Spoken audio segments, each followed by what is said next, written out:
Price Lord brothers and sisters. கர்த்தராகிய இயேசு கிறிஸ்துவின் மகா பரிசுத்த நாமத்தினால் எல்லோரையுமே வாழ்த்துகிறேன். நம்ம கர்த்தராகிய இயேசு கிறிஸ்துவ பரிசுத்தமாய் சந்திக்க வேண்டும் என்றால் நாம் பரிசுத்தமாய் இருக்க வேண்டும். அந்த பரிசுத்தத்துல ஒரு முக்கியமான விஷயம் சமாதானம். ஸோ இன்னைக்கு அநேகர் பார்த்தீங்கன்னா தன்னுடைய இருதயத்துல சமாதானம் இல்லாம இருக்கிறாங்க. இல்லை அநேகர் குடும்பத்துல சமாதானம் இல்லாம இருக்கிறாங்க. அநேகருக்கு அவங்களுடைய வேலை தலங்கள்ல வந்துட்டு சமாதானம் இல்லை. ஒரு சிலருக்கு பார்த்தாக்கா அவங்க போகிற வந்துட்டு கட்டிட சபைகள்ல வந்துட்டு சமாதானம் இல்லை அப்படின்றத நம்ம கேள்விப்படுறோம். இந்த சமாதானம் என்பது ஒரு தனிப்பட்ட நபருக்கு எப்படி கிடைக்கும்? ஒரு குடும்பத்திற்கு சமாதானம் என்பது எப்படி கிடைக்கும்? ஒரு சபையானது சமாதானத்தினால் எப்படி கட்டப்படும் என்பதை இன்றைக்கு நம்ம ஆராய்ந்து பார்க்கலாம். வாசிக்கலாம். யோவான் 14ஆம் அதிகாரம் 27வது வசனம். John 14:27. சமாதானத்தை உங்களுக்கு வைத்து போகிறேன், என்னுடைய சமாதானத்தையே உங்களுக்கு கொடுக்கிறேன். உலகம் கொடுக்கிற பிரகாரம் நான் உங்களுக்கு கொடுக்கிறதில்லை. உங்கள் இருதயம் கலங்காமலும் பயப்படாமலும் இருப்பதாக. ஆமென். சமாதானத்தை உங்களுக்கு வைத்து போகிறேன், என்னுடைய சமாதானத்தையே உங்களுக்கு கொடுக்கிறேன் என்று இயேசு கிறிஸ்து சொல்கிறார். உலகம் கொடுக்கிற பிரகாரம் நான் உங்களுக்கு கொடுக்கிறதில்லை. இயேசு கிறிஸ்து சமாதானத்தை கொடுக்கிறாரு. இந்த உலகத்தார் கொடுக்கிறது போல ஒரு சமாதானம் இல்லை. இயேசு கிறிஸ்து நமக்கு கொடுக்கிற சமாதானம் தேவ சமாதானம் என்று எழுதி இருக்கிறது. அப்ப அந்த தேவ சமாதானம் நம்முடைய இருதயத்தில் வர வேண்டும். முதல்ல வந்துட்டு ஒரு தனிப்பட்ட நபர்கிட்ட சமாதானம் இருந்தாதான் அடுத்து வந்துட்டு குடும்பத்துக்குள்ளார சமாதானம் இருக்க முடியும். ஒரு குடும்பத்துல ஒரு 4 பேர்ல வந்துட்டு ஒரு 6 பேர் இருக்கிறாங்க அப்படின்னு சொன்னாக்க அந்த குடும்பத்துல ஒவ்வொருத்தர்ட்டையும் சமாதானம் இருந்தாதான் அந்த குடும்பம் சமாதானமா இருக்க முடியும். இப்ப குடும்பத்துல ஒரு பாதி பேர் வந்துட்டு சமாதானமா இருக்கிறாங்க, பாதி பேர் சமாதானமா இல்லைனாக்க அப்படி கூட சமாதானம் வந்துட்டு இருக்காது. சோ முதலாவது தனிப்பட்ட நபரிடம் சமாதானம் வேண்டும். 2வது குடும்பத்துக்குள்ளரே வந்துட்டு சமாதானம் வேண்டும். பட் இந்த சமாதானத்தை வந்துட்டு நாம் எப்படி பெற்றுக்கொள்வது? இந்த உலகத்துல பிரச்சனை எல்லாம் இருக்குது, இந்த பிரச்சனைக்கு மத்தியில சமாதானமா இருக்க முடியுமா அப்படின்ற ஒரு கேள்வியை கூட கேட்கலாம். 2020-21 கொரோனா வந்துச்சு, அப்படிலாம் எப்ப பிரதர் சமாதானமா இருக்க முடியும்? அதன் பிறகு வந்துட்டு இன்னைக்கு உக்ரைன்லாம் வந்துட்டு சண்டைகள் நடக்குது, காசாவில் யுத்தங்கள் நடந்தது வந்துட்டு பாக்குறோம். எப்படி இந்த உலகம் சமாதானத்துல வந்துட்டு இல்லையே? உலகம் முழுவதும் நிறைய போர்கள் யுத்தங்கள் நடக்குது, வந்துட்டு தனிப்பட்ட நபருடைய வாழ்க்கையில வந்துட்டு போராட்டங்கள் இருக்குது. அப்படின்னா எப்படி சமாதானம் நமக்கு கிடைக்கும்? இயேசு கிறிஸ்து வந்துட்டு என்னுடைய சமாதானத்தை உங்களுக்கு கொடுக்கிறேன் என்று அவர் சொல்கிறார். இன்னொரு வசனத்தை வாசித்து புரிந்து கொள்ளலாம். யோவான் 16ஆம் அதிகாரம் 33வது வசனம். John 16:33. என்னிடத்தில் உங்களுக்கு சமாதானம் உண்டாயிருக்கும் பொருட்டு இவைகளை உங்களுக்கு சொன்னேன். உலகத்தில் உங்களுக்கு உபத்திரம் உண்டு, ஆனாலும் திடன் கொள்ளுங்கள், நான் உலகத்தை ஜெயித்தேன் என்றார். ஆமென். என்னிடத்தில் உங்களுக்கு சமாதானம் உண்டாயிருக்கும் பொருட்டு அப்படின்னு தான் இந்த வசனம் ஆரம்பிக்குது இல்லைங்களா? அப்ப கர்த்தரிடத்தில் நமக்கு சமாதானம் இருக்கிறதா? அநேகர் பாத்தீங்கன்னாக்க இயேசு கிறிஸ்துவ குற்றப்படுத்துற அநேகர் இந்த பூமியில இருக்கிறாங்க. கிறிஸ்தவர்களில் அநேகர் கூட நான் ஜெபம் பண்றேன், ஏசப்பா கேட்கவே மாட்டேங்கிறாரு, நான் இந்த கருத்துக்காக வந்துட்டு பல வருஷமா ஜெபம் பண்றேன், எனக்கு வந்துட்டு அது கிடைக்கவே மாட்டேங்குதுன்னு சொல்லி, அவருக்கு கண் இல்லையா, அவர் வந்துட்டு இவ்வளவு நாளா பாத்துக்கிட்டே இருக்கிறாரு, என் கஷ்டத்தை வந்துட்டு அவர் புரிஞ்சுக்க மாட்டேங்கிறாரு, என்னுடைய ஜெபங்களை அவர் கேட்க மாட்டேங்கிறாரு அப்படின்னு சொல்லி இயேசு கிறிஸ்துவையே குற்றப்படுத்துகிறவர்கள் இருக்கிறாங்க. பட் இயேசு கிறிஸ்து என்ன சொல்றாரு? என்னிடத்தில் உங்களுக்கு சமாதானம் உண்டாயிருக்கும் பொருட்டு இவைகளை உங்களுக்கு சொன்னேன்னு சொல்லி சொல்றாரு. எதனால இதை சொல்றாரு? உலகத்தில் உங்களுக்கு உபத்திரவம் உண்டு. இந்த உலகத்துல உங்களுக்கு உபத்திரவம் வரும் பொழுது, இந்த உபத்திரவம் என்றால் என்ன? கிறிஸ்துவ நிமித்தம் வருகிற உபத்திரவம் என்பதை நம்ம புரிஞ்சுக்கணும். இந்த பிரச்சனைகள்ல வெவ்வேறு விதமான பிரச்சனைகள் இருக்குது அப்படின்றத நம்ம ஏற்கனவே பைபிள் ஸ்டடீஸ்ல நம்ம டிஸ்கஸ் பண்ணிருக்கிறோம். தேவன் ஒருவரையும் பொல்லாங்கினால் சோதிக்கிறவர் அல்ல, அவனவன் தன் தன் சுய இச்சையினால இழுக்கப்பட்டு சோதிக்கப்படுகிறான். இப்ப தனக்குத்தானே வருவித்துக் கொள்கிற பிரச்சனைகளும் வந்துட்டு இருக்கிறது. அதனாலதான் இயேசு கிறிஸ்து சொல்றாரு, என்னிடத்தில் உங்களுக்கு சமாதானம் உண்டாயிருக்கும் பொருட்டு இவைகளை உங்களுக்கு சொன்னேன். அப்ப தனக்குத்தானே பிரச்சனையை வருவிச்சுக்கிட்டு கர்த்தர்ட்ட போய் கேள்வி கேட்டாக்க அதுல எந்த பிரயோஜனமும் வந்துட்டு கிடையாது. அப்படின்னாக்க எனக்கு உபத்திரவம் இருந்துச்சுன்னு சொன்னாக்க நான் சமாதானமா இருக்கலாம். எனக்கு உபத்திரவம் இல்ல, எனக்கு நானே பிரச்சனையை வருவிச்சுக்கிட்டேன்னு சொன்னாக்க முதலாவது நான் மனம் திரும்ப வேண்டும். ஒரு சிலருக்கு விசுவாச சோதனை இருக்கலாம். ஆபிரகாம் வந்துட்டு அபிரகாமருடைய விசுவாசத்தை கர்த்தர் சோதித்தார். அவருடைய ஒரே குமாரனை எனக்காக நீ தகன பலியாக கொடு என்று கர்த்தர் கேட்டார். இப்ப அபிரகாமுக்கு அந்த நேரத்துல சமாதானம் இருந்திருக்குமா? நிச்சயமா வந்துட்டு அந்த ஒரு 2-3 நாட்கள் சமாதானம் இருந்திருக்காது. அவரு ஈசாக்க அந்த மலை மேல கூட்டிட்டு போயிட்டு கத்தியை உயர்த்தி கொல்வதற்கு வந்துட்டு அவர் வந்துட்டு ரெடி ஆயிட்டாரு. கொல்வதற்கு ரெடி ஆனப்பதான் கர்த்தருடைய தூதனானவர் வந்துட்டு, வேண்டாம் ஆபிரகாம், போதும், உன்னுடைய விசுவாசத்தை அறிந்து கொண்டேன் அப்படின்னு சொல்லி வந்துட்டு சமாதானத்தை கொடுக்கிறார். பட் அந்த 2-3 நாட்கள் வந்துட்டு அவருக்கு என்ன நடந்துச்சு? அது விசுவாச சோதனை. ஒரு விசுவாச சோதனை இருக்கும் பொழுது அந்த விசுவாச சோதனையில ஜெயிச்சிட்டோம்னா தான் நமக்கு உபத்திரவம் வரும். விசுவாச சோதனையில தோத்துட்டோம்னு சொன்னாக்க கர்த்தர் நம்மை சிட்சிப்பார். அப்ப சிட்சை வந்தாலும் மனம் திரும்பணும். எனக்கு நானே பிரச்சனையை வரவச்சுக்கிட்டாலும் நான் மனம் திரும்பணும். விசுவாச சோதனை இருக்கும் பொழுது விசுவாசத்தோடு இருக்க வேண்டும். ஆனா கர்த்தர் இங்க என்னதை பேசுறாரு? உலகத்தில் உங்களுக்கு உபத்திரவம் உண்டு, ஆனாலும் திடன் கொள்ளுங்கள், நான் உலகத்தை ஜெயித்தேன். அப்ப உபத்திரவம்னா என்னது? கர்த்தருக்கு கீழ்ப்படுகிறதுனால வந்துட்டு வருகிற உபத்திரவம். இப்ப கர்த்தருக்கு கீழ்ப்படுகிறதுனால உங்களை யாராவது வந்துட்டு திட்டுறாங்கன்னு சொன்னாக்க நீங்க வந்துட்டு கர்த்தரிடத்தில் எப்பொழுதும் சமாதானமா இருக்கலாம். இது வேதத்தில் எழுதி இருக்கிறபடிதான் எனக்கு இந்த ஒரு பிரச்சனை வந்திருக்குது, அதனால என்னுடைய சமாதானத்தை நான் இழக்க வேண்டியது கிடையாது. இயேசுவுக்கு கீழ்ப்படுகிறதுனால இப்ப ஒரு திருமண காரியம் நடக்குது. அந்த திருமண காரியத்துல வந்துட்டு அநேக சொந்தக்காரங்க நண்பர்கள்லாம் வந்துட்டு உங்களுக்கு உலகபூர்வமான ட்ரெடிஷன்ஸ்லாம் வந்துட்டு பண்ண சொல்றாங்க. பண்ண சொல்றப்ப இல்லப்பா அதெல்லாம் நான் செய்ய முடியாது. இப்போ ஃபார் எக்ஸாம்பிள் நலுங்கு வைக்க சொல்றாங்க. நலுங்கு வைக்க சொல்லும் பொழுது இல்லப்பா நான் நலுங்கு எல்லாம் வைக்க முடியாது, நான் ஏசப்பா பிள்ளை, எனக்கு ஏதோ கல்யாணத்துல வந்துட்டு கர்த்தர் வந்துட்டு இந்தந்த காரியங்களை அனுமதிக்கிறாரு, எதை அனுமதிக்கிறாரோ அதை மட்டும்தான் நான் செய்வேன், அனுமதிக்காத காரியத்தை நான் செய்ய மாட்டேன் அப்படின்னு உறுதியா இருக்கும் பொழுது என்ன நடக்கும்? உங்களுக்கு உபத்திரவம் நடக்கும். இல்ல பந்தக்கால் வைக்கணும், அதுல சந்தனம் தடவணும், இப்படி எல்லாம் வந்துட்டு பலவிதமான வந்துட்டு ட்ரெடிஷன்ஸை வந்துட்டு சொந்தக்காரவங்க கொண்டு வரதுக்கு ட்ரை பண்ணுவாங்க. நீங்க முடியாதுன்னு சொல்லும் பொழுது அவங்களுடைய கோபம் உங்க மேல நிச்சயமா இருக்கும். இப்ப இது உபத்திரம் வந்துட்டு வரும் பொழுது கர்த்தர் என்ன சொல்றாரு? திடன் கொள்ளுங்கள், நான் உலகத்தை ஜெயித்தேன். அதனாலதான் என்னிடத்தில் உங்களுக்கு சமாதானம் உண்டாயிருக்க மட்டும். முதலாவது உங்களுக்கு சமாதானம் எப்படிங்க வரும்? நீங்க இயேசுவோடு கூட சமாதானமா இருக்கிறீங்களா? அதை யோசிச்சு பாருங்க. இயேசு கிறிஸ்துவோடு கூட ஒரு சமாதானமான வாழ்க்கை இருக்கிறதா? டெய்லி வந்துட்டு நம்ம பைபிள் படிக்கிறோமா? டெய்லி வந்துட்டு நம்ம ஜெபம் பண்றோமா? ஆவியானவரோடு கூட வந்துட்டு பேசுகிற ஒரு வாழ்க்கை இருக்கிறதா? இது இருந்தா மட்டும்தான் ஒரு தனிப்பட்ட நபருக்கு வந்துட்டு சமாதானம் இருக்கும். 2வது, உலகத்தோட மனிதர்கள் வந்துட்டு இந்த உலகத்துல இருக்கிறாங்க. நம்ம ஒரு குடும்பத்துல வாழ்கிறோம். பக்கத்து வீடு இருக்குது, எய்த்த வீடு இருக்குது, நிறைய சொந்தக்காரங்க, நண்பர்கள், நம்ம நூத்துக்கணக்கான மனிதர்களோட வந்துட்டு பேசி கொண்டிருக்கிறோம். அவங்கள யாராவது உங்களை தப்பா நினைச்சுக்கிட்டு இருந்தாக்க உங்களுக்கு அப்பயும் சமாதானம் இருக்காது. அதற்கு நாம் என்ன செய்ய வேண்டும் அப்படின்றதை நம்ம கவனித்து பார்க்கலாம். மத்தேயு 5ஆம் அதிகாரம் வசனங்கள் 23 முதல் 24 வரைக்கும் வாசிக்கலாம். Matthew chapter 5 verses 23 to 24. ஆகையால் நீ பலிபீடத்தினிடத்தில் உன் காணிக்கையை செலுத்த வந்து உன் பேரில் உன் சகோதரனுக்கு குறை உண்டு என்று அங்கே நினைவு கூறுவாயாகில், அங்கே தானே பலிபீடத்தின் முன் உன் காணிக்கையை வைத்துவிட்டு போய் முன்பு உன் சகோதரனோட ஒப்புரவாகி பின்பு வந்து உன் காணிக்கையை செலுத்து. ஆமென். முதலாவது உன் சகோதரனுடைய ஒப்புரவாகி பின்பு வந்து உன் காணிக்கையை செலுத்துங்கிறார். எப்பொழுது? நீ பலிபீடத்தினிடத்தில் உன் காணிக்கையை செலுத்த வந்து. சோ இப்ப நம்ம ஜெபிக்க போறோம். நமக்கு வந்துட்டு பலிபீடம் என்பது வந்துட்டு இஸ்ரவேலருக்கு இருந்தது போல நமக்கு கிடையாது. நம்ம ஜெபிக்கும் பொழுது உன் பேரில் உன் சகோதரனுக்கு குறை உண்டென்று அங்கே நினைவு கூறுவாயாகில். இப்போ உங்களுக்கு ஒரு சகோதரன் மேல ஒரு மனக்கசப்பு இருக்குதுன்னு சொல்லி நீங்க ஜெபிக்கும் பொழுது நீங்க மன்னிச்சுட்டு போயிடலாங்க. உங்களுக்கு ஒரு சகோதரன் மேல ஒரு மனக்கசப்பு இருக்குதுன்னா நீங்க ஜெபிக்கும் பொழுது ஈஸியா மன்னிச்சிடலாம். பட் நீங்க ஜெபிக்கும் பொழுது உங்களை ஒரு சகோதரன் தப்பா எடுத்துக்கிட்டு இருக்கிறார், உங்களை வந்துட்டு காரணம் இல்லாம தப்பா எடுத்துக்கிட்டு இருக்கிறார். உன் பேரில் உன் சகோதரனுக்கு குறை உண்டென்று அங்கே நினைவு கூறுவாயாகில். அப்ப ஒரு சகோதரன் உங்களை தப்பா எடுத்துக்கிட்டா என்ன பண்ணணும்? ஜெபத்தை நிப்பாட்டிட்டு அங்கேதானே பலிபீடத்தின் முன் உன் காணிக்கையை வைத்து விட்டு போய் முன்பு உன் சகோதரனுடைய ஒப்புரவாகுன்னு சொல்லி சொல்றாரு, வந்து உன் காணிக்கையை செலுத்து. அப்போ ஒரு சகோதரனோ சகோதரியோ உங்களை தப்பா நினைச்சுக்கிட்டு இருக்கிறாங்க, உங்களுடைய நடவடிக்கையினால உங்களுடைய பேச்சினால தப்பா நினைச்சுக்கிட்டு இருக்கிறாங்கன்னா நீங்க தான் போய் கிளாரிஃபை பண்ணணும். ஏன்னா நீங்க தான் ஏசப்பா பிள்ளையா இருக்கிறீங்க. அதை கிளாரிஃபை பண்ணி ரெக்கன்சைல் பண்ண வேண்டியது அது இங்க ஒப்புரவாகின்னு தான் எழுதியிருக்குது இல்லைங்களா? இப்ப நீங்க சமாதானம் பண்றதுக்கு போறீங்க, ஒப்புரவாகிறதுக்கு போறீங்க, அவர் ஒப்புரவு ஆகல, என்ன பண்ணலாம்? நீங்க சமாதானம் பண்ண போறப்ப அவர் ஒத்து வரலன்னு சொன்னாக்க நீங்க தூசியை உதறி விட்டுட்டு வந்துடலாம்னு சொல்லி வேதம் சொல்லுது. அதையும் நம்ம தெரிஞ்சு வச்சுக்கணும். ஒப்புரவாகிறதுக்கு நம்ம போறோம், அவர் ஒப்புரவுக்கு ரெடியா இல்லைன்னு சொன்னாக்க சட்டையில படிந்துள்ள தூசியை வந்துட்டு கால்களில் படிந்துள்ள தூசியை நீங்க உதறி விட்டுட்டு வந்துருங்கன்னு சொல்லி கர்த்தர் சொல்றார். சோ முதலாவது நமக்கு இயேசு கிறிஸ்துவோடு சமாதானம் வேண்டும். 2வது, உங்களை யாராவது தப்பா நினைச்சுக்கிட்டு இருந்தாங்கன்னாக்க அவர்களோட ஒப்புரவாகணும்னு சொல்லி கர்த்தர் சொல்றாரு. யாரு போகணும்? நீங்க தான் போகணும்.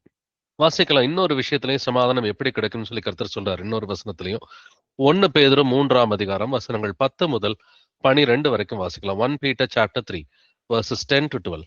ஜீவனை விரும்பி நல்ல நாட்களை காண வேண்டும் என்று இருக்கிறவன் பொல்லாப்புக்கு தன் நாவையும் கபடத்துக்கு தன் உதடுகளையும் விலக்கி காத்து பொல்லாப்பை விட்டு நீங்கி நன்மை செய்து சமாதானத்தை தேடி அதை பின்தொடர கடவன்.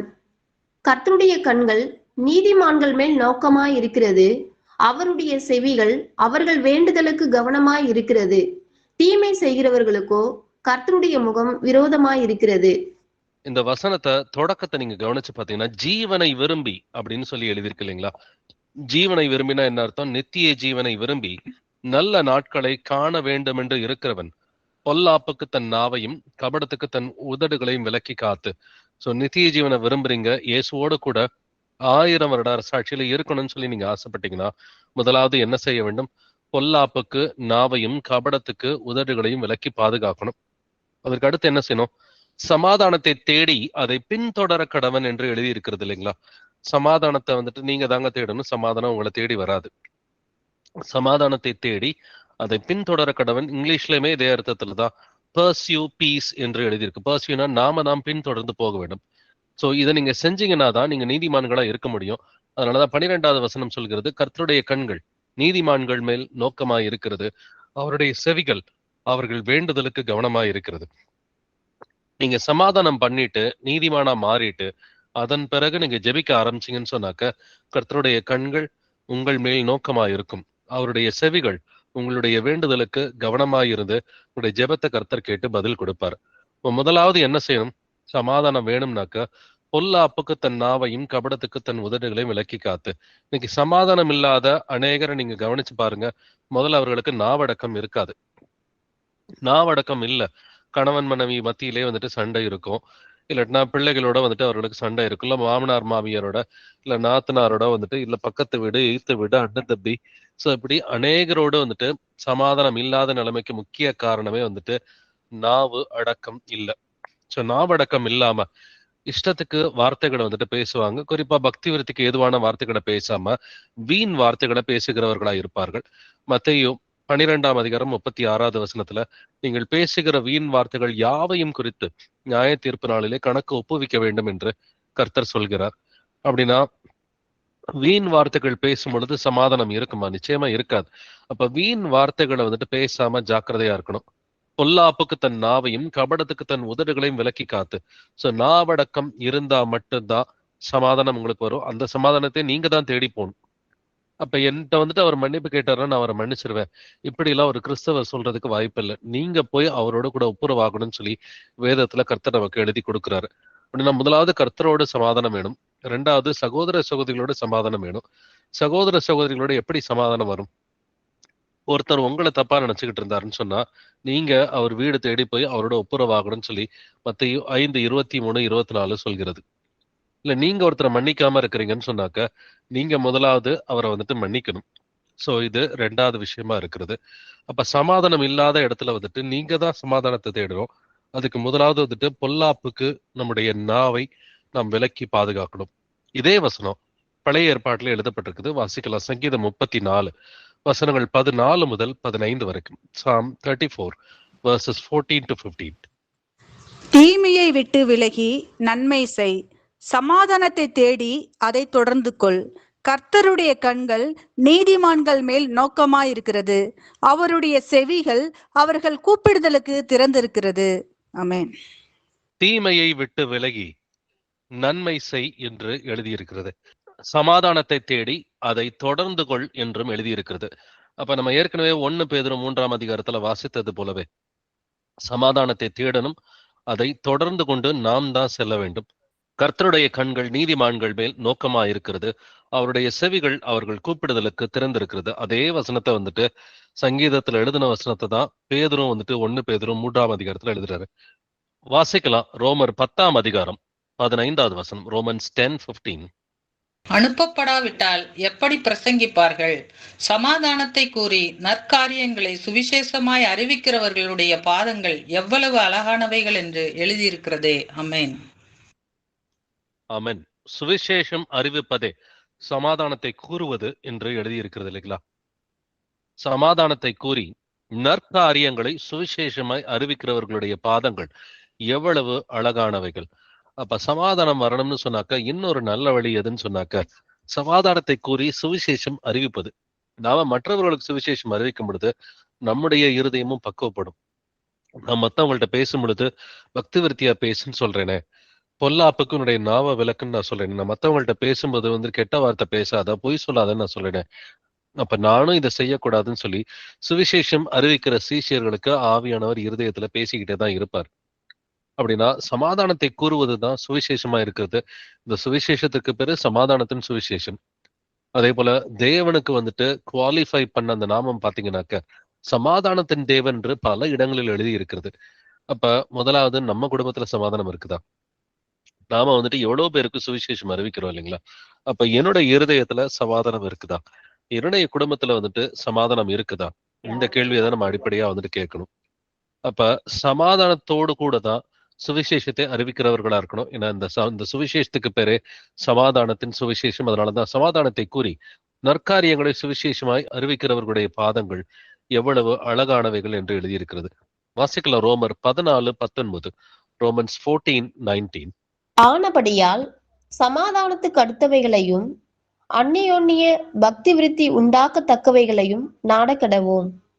எவைகளை நாடக்கடவோம் என்று வேதம் சொல்கிறது? சமாதானத்துக்கு அடுத்தவைகளையும் அந்நியோன்னிய பக்தி விருத்தி உண்டாக்குகிறவைகளையும் நாடக்கடவோம். அப்ப சமாதானத்துக்கு அடுத்த காரியங்களை நாடுகிறோமா? இல்ல ஒரு சிலர் பாத்தீங்கன்னா உங்களுடைய வாயின் வார்த்தைகள் சண்டைகளுக்குரிய காரியங்களே நாடுகிறதா இருக்கும். அப்ப வம்பும் புத்தியினமான பேச்சும் பரியாசமும் தகாதவைகள் ஸ்தோத்திரம் செய்தலே தகும் என்று எழுதியிருக்கிறது இல்லைங்களா? நமக்கு எபேசியர் 5ஆம் அதிகாரம் 4வது வசனத்துல வம்பும் புத்தியினமான பேச்சும் பரியாசமும் தகாதவைகள் என்று எழுதியிருக்குது. இப்ப வம்பு வார்த்தைகள் பேசினா சமாதானம் வருமா? நிச்சயமா வராது.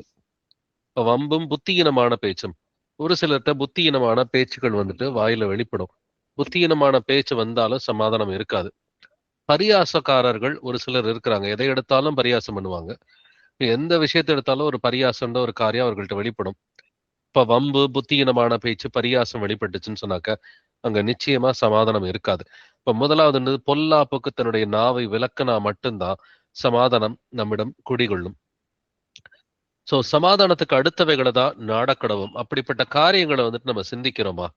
முதலாவது அந்த கேள்வியை தான் நம்ம கேட்கணும். ஏன்னா சமாதானம் வேணும்னா சமாதானத்துக்குரிய காரியங்களை நம்ம சிந்திக்கிறோமா? அதற்குரிய வார்த்தைகளை பேசுறோமா? அதற்குரிய கிரியைகளை நம்ம செய்யறோமா? அப்பதான் தனிப்பட்ட வாழ்க்கையில சமாதானம் வரும்.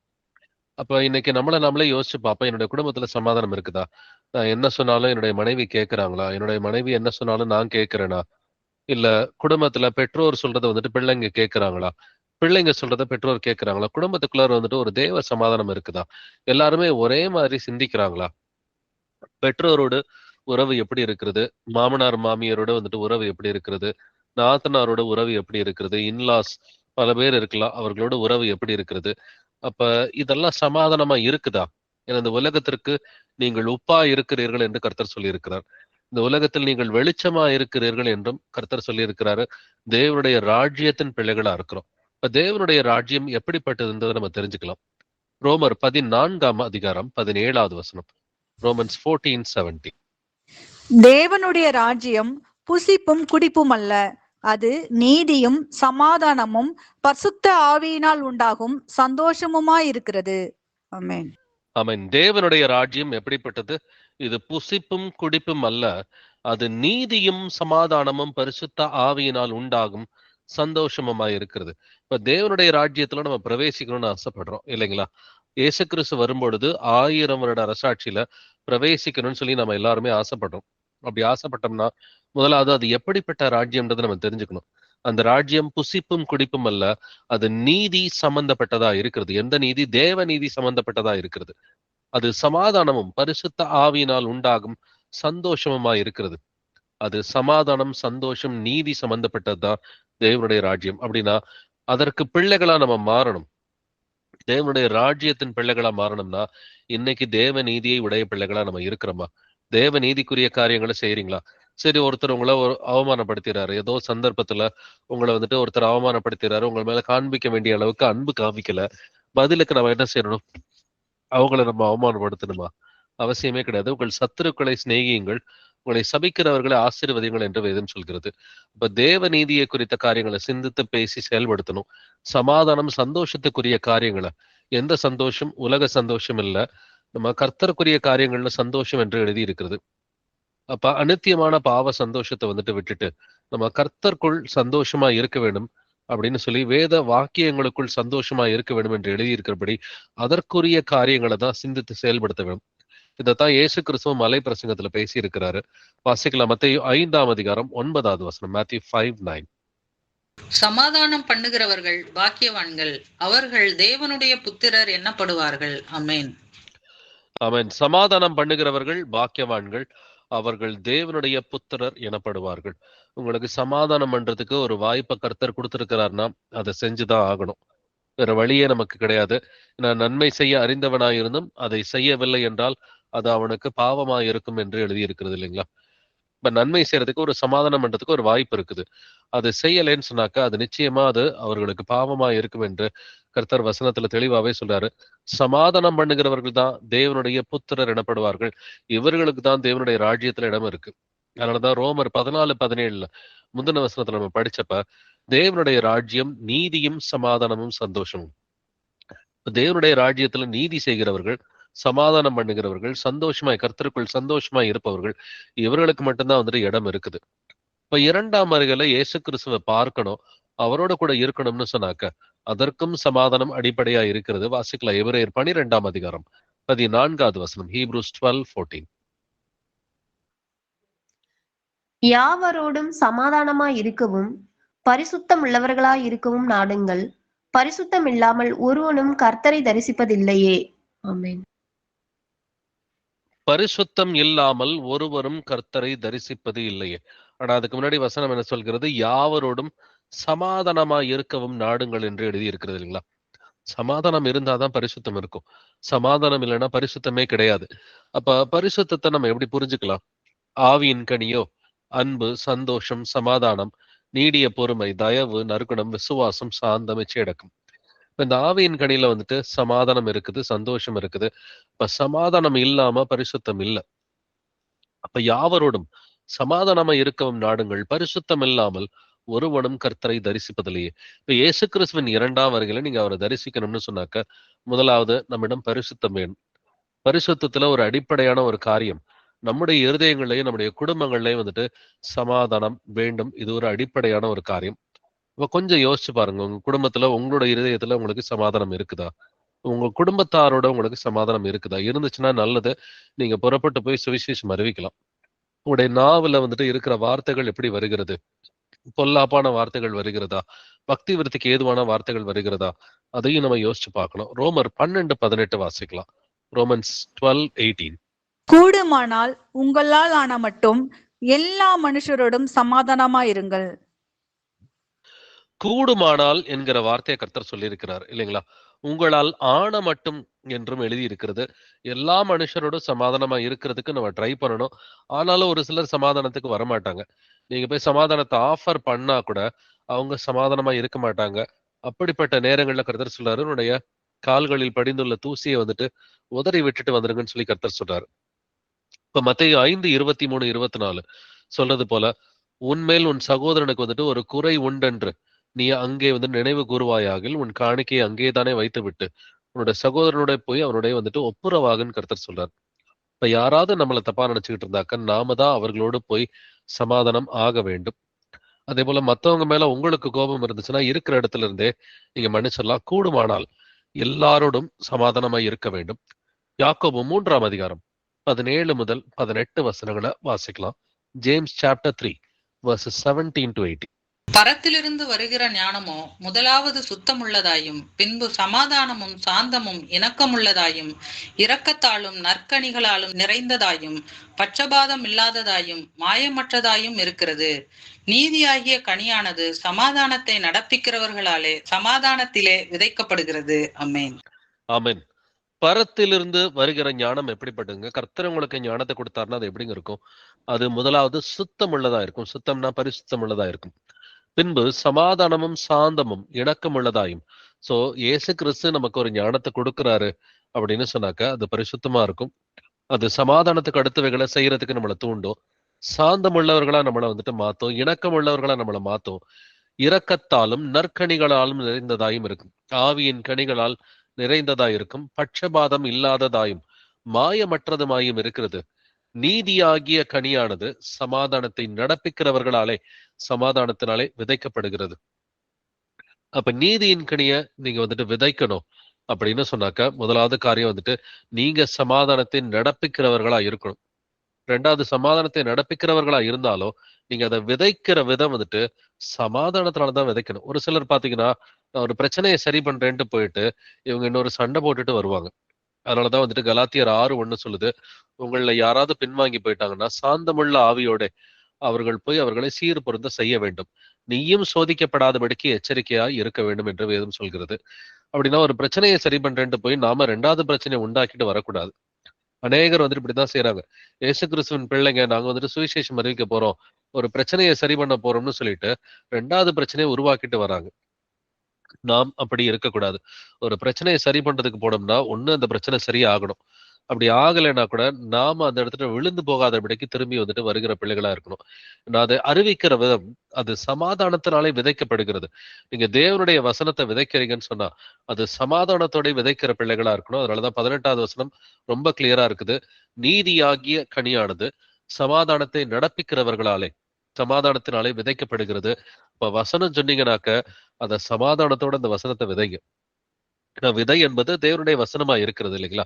அப்ப அந்த விதையை விதைக்கிற விதம் வந்துட்டு சமாதானத்துக்கு அடுத்த காரியங்களுக்குரியதா இருக்கணும். வாசிக்கலாம். யாக்கோபு 1 19 முதல் 20 வசனங்கள். James chapter 1 verses 19 to 20.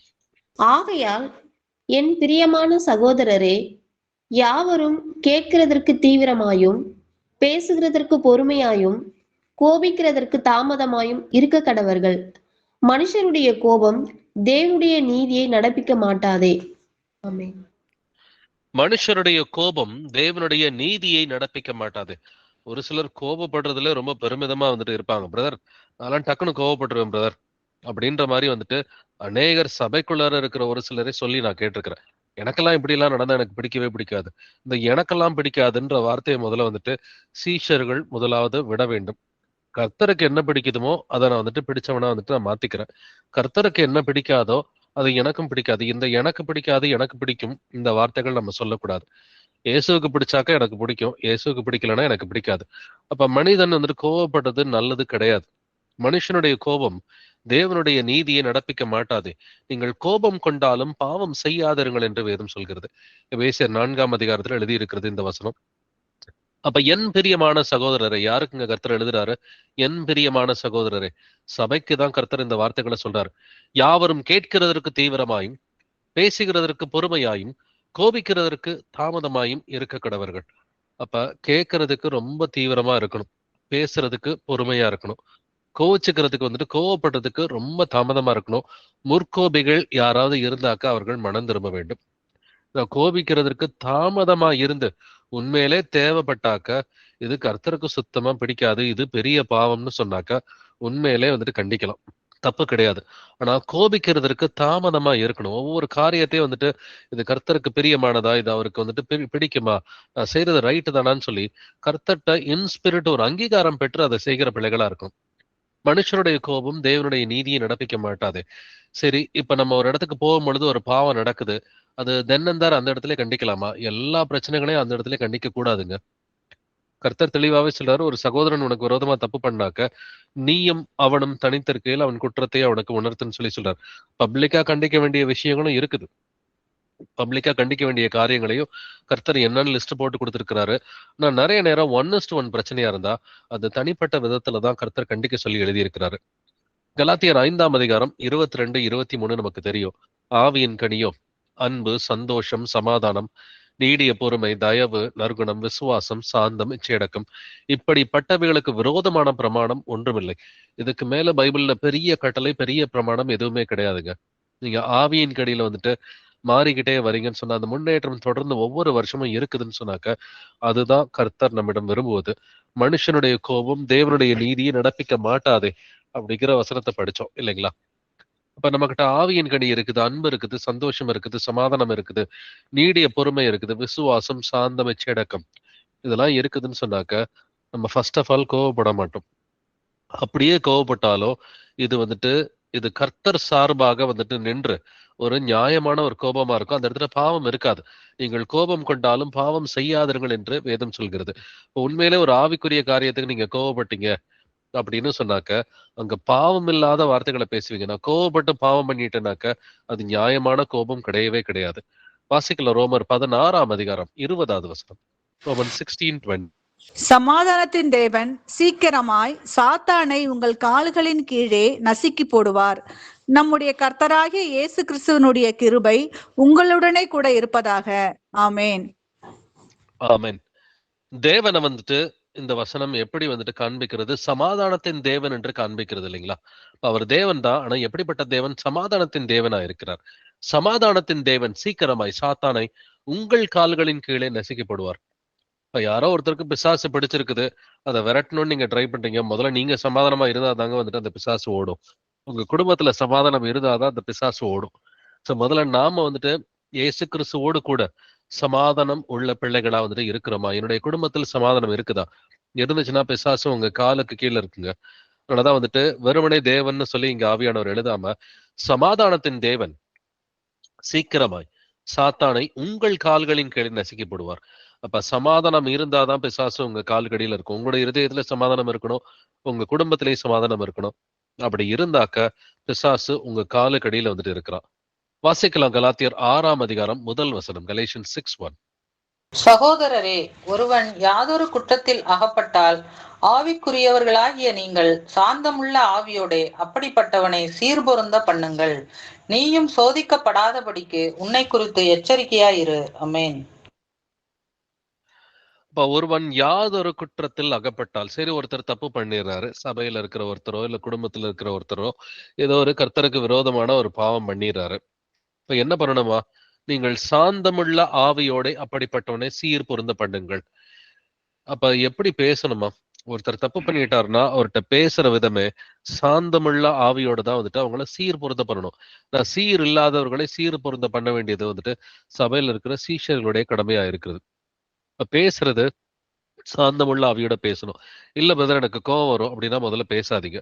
உங்களுக்கு கோவம் வரும் அப்படின்னு சொன்னாக்க நீங்க பேசுனீங்கன்னா பாவம் செஞ்சுட்டு வந்துருவீங்க. அப்படின்னா சாந்தமுள்ள ஆவி இல்லைன்னா அந்த இடத்துல பேசாம இருக்கிறது நமக்கு நல்லது. நீயும் சோதிக்கப்படாதபடிக்கு உன்னை குறித்து எச்சரிக்கையாரு. அப்போ ஒருத்தர் தப்பு பண்றாரு, நான் அவரை திருத்துறேன்ட்டு போயிட்டு நாமளும் தப்பு பண்ணிட்டு வரக்கூடாது. நீயும் சோதிக்கப்படாதபடிக்கு உன்னை குறித்து எச்சரிக்கையாருன்னு கருத்த சொல்றாரு. சாந்தமுள்ள ஆவியோட போய் சீர் பொருந்த பண்றதுன்னா பண்ணலாம். அப்படி இல்லைன்னா சாந்தத்தை வளர்த்துக்கிட்டு அதுக்கு பிறகு வந்துட்டு பேசிக்கலாம். வாசிக்கலாம் யாக்கோபு 5ஆம் அதிகாரம் வசனங்கள் 19 முதல் 20 வரைக்கும். James chapter 5 verses 19 to 20. சகோதரரே, உங்களில் ஒருவன் சத்தியத்தை விட்டு விலகி மோசம் போகும்போது மற்றொருவன் அவனை திருப்பினால், தப்பி போன மார்க்கத்தினின்று பாவியை திருப்புகிறவன் ஒரு ஆத்துமாவை மரணத்தினின்று ரட்சித்து திரளான பாவங்களை மூடுவான் என்று அறிய கடவன். அன்பு திரளான பாவங்களை மூடும் என்பது வந்துட்டு வாசித்திருக்கிறோம் இல்லைங்களா? உங்களில் ஒருவன் சத்தியத்தை விட்டு விலகி மோசம் போகும்போது, யாராவது ஒருத்தர் சத்தியத்தை விட்டு விலகுறாரு, மோசம் போறாருன்னா மற்றொருவன் அவனை திருப்பினால், அப்படின்னா திருப்பினால்னா என்ன அர்த்தம்? மனம் திருப்பினால். இப்ப மற்றவங்க மனம் திரும்புறது நம்முடைய அப்ஜெக்டிவா இல்ல அவங்களை குற்றப்படுத்துறது நம்முடைய அப்ஜெக்டிவா? யோசிச்சு பாருங்க. பல நேரங்கள்ல நம்ம மற்றவர்களுடைய பாவங்களை குறித்து பேசும் பொழுது எப்படி பேசுறோம்? அவர் பாவின்னு சொல்லி குற்றப்படுத்துறோமா இல்ல அவங்க மனம் திரும்பணும், மனம் திரும்புதலுக்கு ஏதுவாக நம்முடைய வார்த்தைகள் இருக்கிறதா?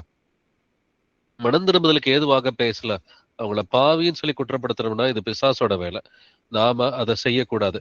மனம் திரும்புதலுக்கு ஏதுவா என்ன காரியம் செய்யலாம், என்ன பேசினா அவர் மனம் திரும்புவாரு, என்ன செஞ்சாக்கா அவர் மனம் திரும்புவாரு?